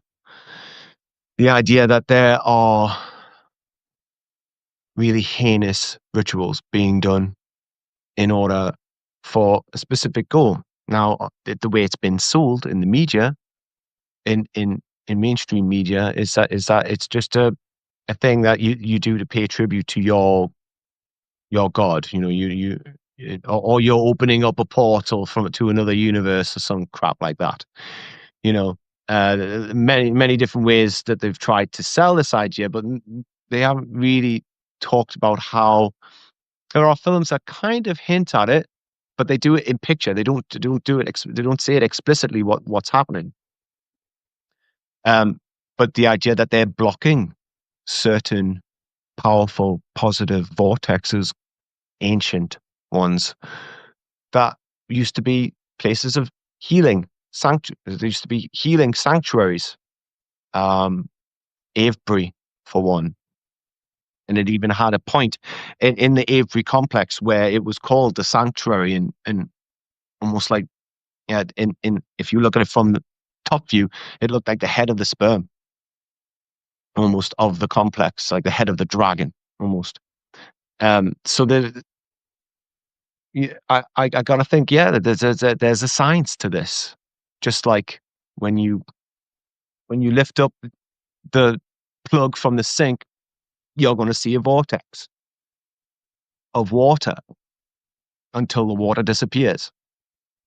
But he says that unlike water in the sink, that the vortex doesn't disappear when the water goes.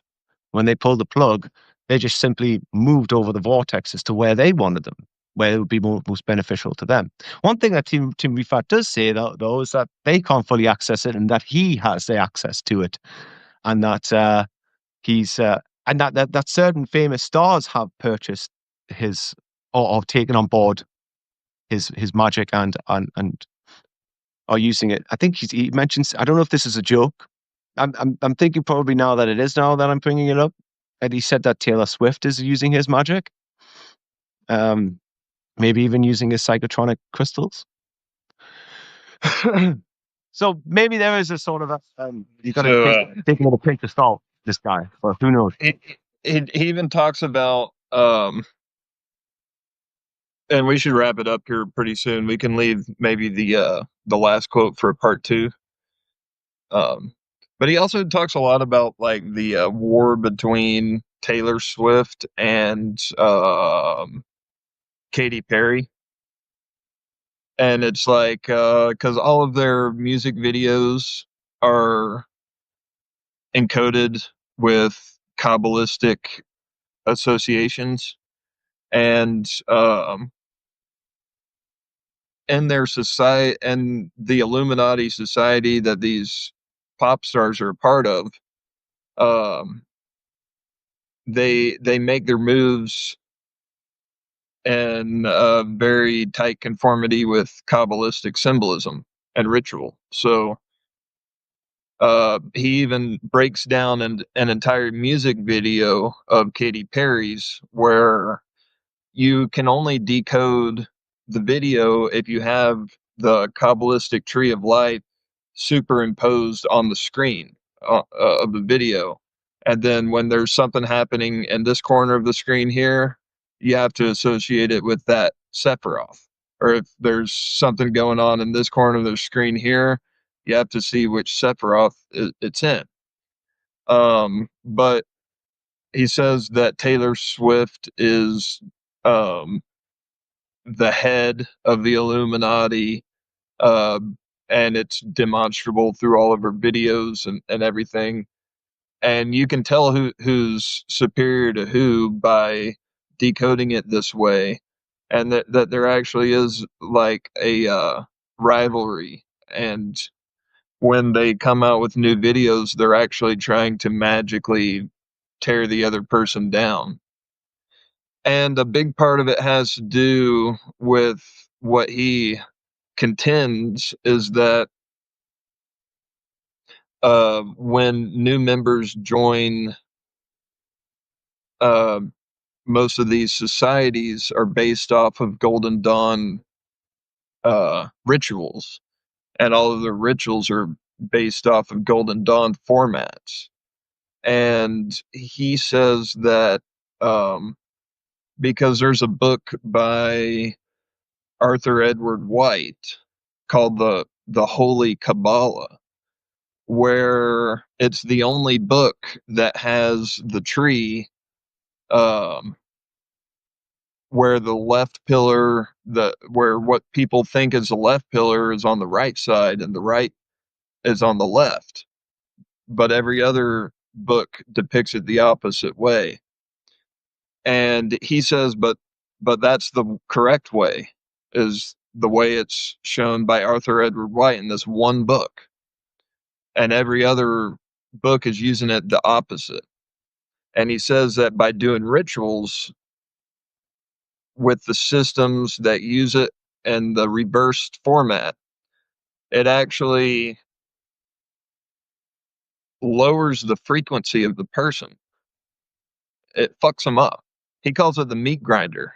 So, and he says that's how they get everybody into the meat grinder, is by getting them to join a lodge or a society, and then they start doing Kabbalistic rituals, and it puts them straight into the meat grinder. And whether that's true or not, the idea of that is quite um, corroborated by just it's called human intelligence and human compromise. It's what happens in the Skull and Bones. It's what happens in Freemasonry. It's what happens in Scientology. Basically, you get the neophyte or the new person, and you get them compromised in some way. In the case of the Skull and Bones, you get them to confess certain damning secrets about themselves, um, in order to have blackmail against them. So they're compromised now. And the order and the sense of Freemasons, it's very specific oaths and rituals that pretty much compromise the person uh, to be controlled by the group. In the case of Scientology, you have the auditing sessions, which involve an electronic device that actually pumps low voltage electricity through your nervous system. And I actually did an experiment with this thing. It's called the e-meter.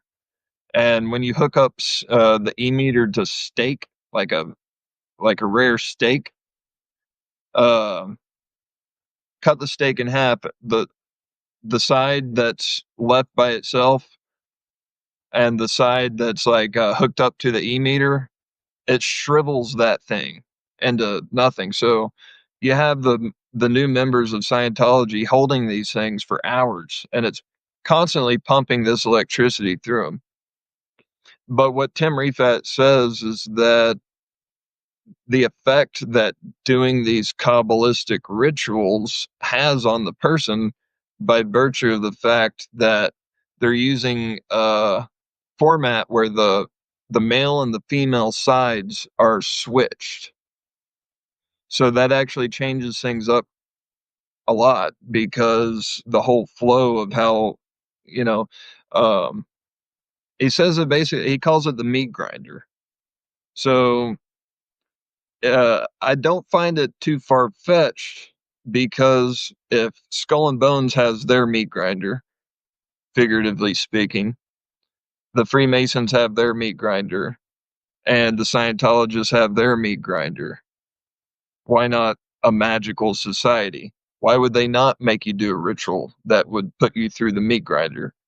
Putting you in one side so that when you come out the other side, your autonomy is fucked up to where you don't have the inner framework to say no to certain things, to uh, be quick-witted enough and strong enough to maintain your autonomy when there's people trying to influence you, this kind of thing. And that's a big part of what Tim Refat gets into, is this idea that magical societies put their new members into the meat grinder. By meat grinder, meaning that once you've basically gone through it, you are robbed of the autonomy that you had before. And it's true in other, it's demonstrably true in other contexts, like the ones I just mentioned. So I wouldn't doubt that it would be true in that context as well.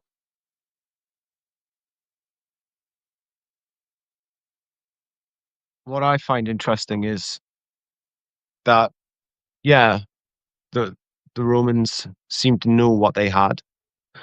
They really wanted to get a hold of Ireland, and that didn't quite work out for them. It being the primordial power base. And now we're starting to realize that, wow, okay, so you can really mess with these sites, that there possibly was some other reason than just building sort of astronomical temples or homages to the sky, giant clocks, or even world atlases. They held a different purpose.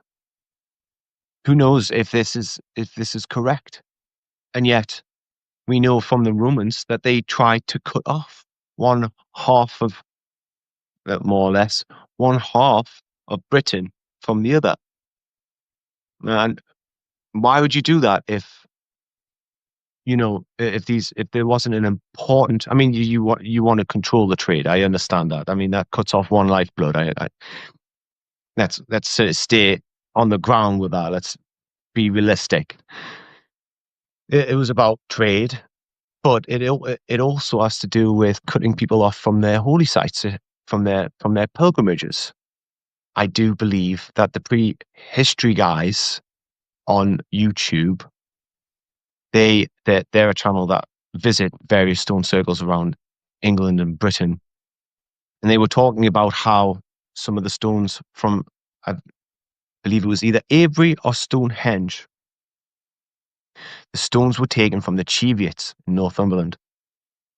And it tells you that those people walked a long way, traveled a long way, carrying this stone all the way down to the most prominent sacred sites. And they set up their stone altars there. They set up their, let's just say, apparatus. Okay, because we don't know what these things were, really. They were apparatus of some kind.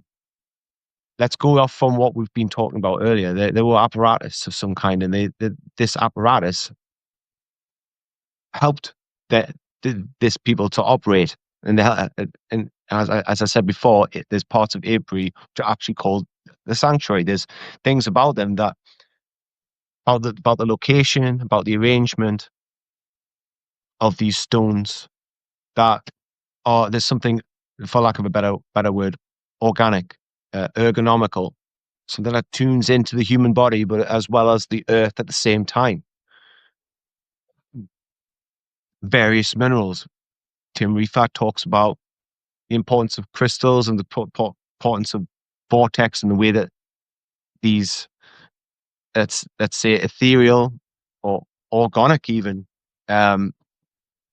these interactions, these processes, they happen because of this arrangement, and of course, these apparatuses, these ancient sites, have been tampered with. They've been denigrated. We've been cut off from them. They're being gate kept as well. They're extremely hard to get to. They're trying to. I think they've got permission, and they're about to build a motorway right next to Stonehenge, over the site, over there, all around Stonehenge. It's not just Stonehenge, which is a sacred site. It's all around Stonehenge, which has smaller stone circles around it. So we don't know what they're turfing through. We don't know what other evidence and what other archaeology they're just trampling through, just destroying it all to get their superhighway in. Which I guess it's going to be good for the people who are on that superhighway to get a glimpse of it. That's if it isn't walled off and the view isn't just of concrete or trees, which is what they usually do on the motorways in England. But yes, so I wrote something else here. Yeah, with Hadrian's Wall as well, just by cutting off, even just symbolically, it's almost like out of sight, out of mind. You're misdirecting people away from their normal lines of travel, from the lifeblood of the country, from the circulatory, cut off from their circulatory system, if you like, of the country. And getting back to what you were saying, eventually this becomes a way of, they figured out a way to, that's right, ley lines, not key lines. They found a way to use these vortexes and move them, and also, if you like, because if you go to these sites expecting to be healed, expecting them to be the old sanctuaries that once were, then you're going to be pretty disappointed. You're going to spend a lot of energy doing something that isn't going to happen, that isn't going to bear fruit, isn't going to yield results. So that, in a way, is a meat grinder. Because then when you tell people this is a sacred site, it has healing properties, we take them here, we'll get them healed, and then you're just wasting your energy. I mean, that in and of itself is a meat grinder. You make these sites useless now. And other than a big memory of what it once was. I would like to find out how to remove these blocks if they do exist. I'd like to find out how you can. I mean, it would be great to also have evidence as well, and be able to find out who exactly has been performing these disgusting acts at these places, which used to bring people together. But one of the things that the prehistory guys talks about actually that these stone circles were like marketplaces as well. They weren't just might have even began like that. And then you bring all that energy together, generations and generations of people coming together in one place. Doesn't that like sort of set up a groove in the space, in a groove on the planet that like an energy groove, like a if you've ever seen Donnie Darko, when he can see the energy when people walk past, he's kind of going through this psychotropic episode, and he sees energy like these energy lines following people afterwards, almost like where they've been, this pathway where they've actually been. I've always wondered about what that was trying to indicate. Definitely something occult there, but I mean, generations of that happening create their own vortexes, right, of energy. Yeah.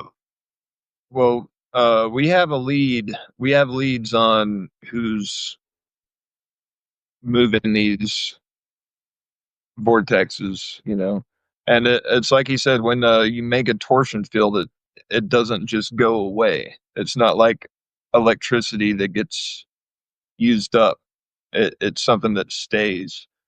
Um, a vortex and water will go away because that's fluid. It's physical water.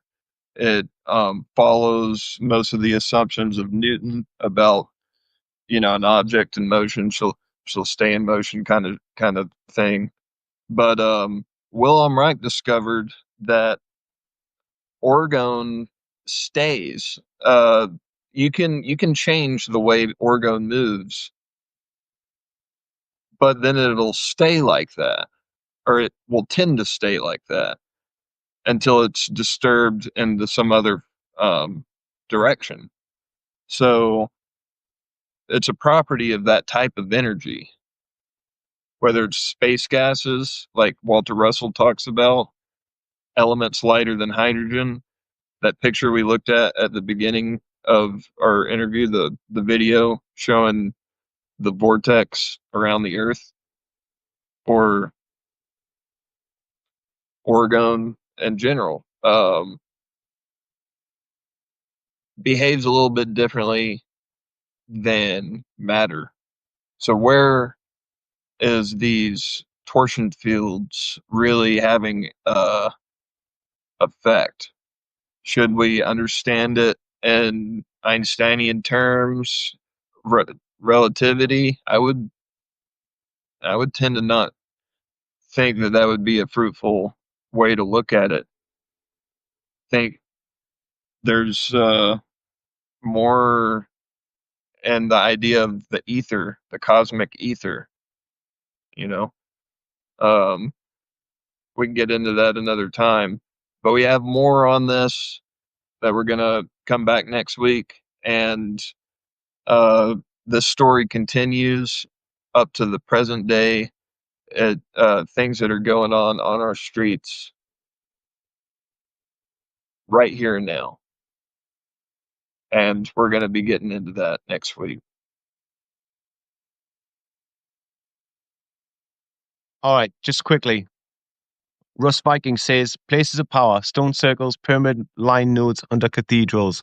Oh, it sort of went down a little bit there. His first comment, sorry, before that was he said those rituals are true. The energy harvested is directed toward whatever the goal is. Places of power, stone circles, pyramids, ley lines, nodes under cathedrals. He says they are both practitioners of Kabbalistic magic. I'm not too sure who the both are, the two people, two groups he's talking about there. You maybe fill that in after I'm done reading these. He also says the tree of life is used in tarot using the Sephiroth to break down specific energies related to that Sephiroth.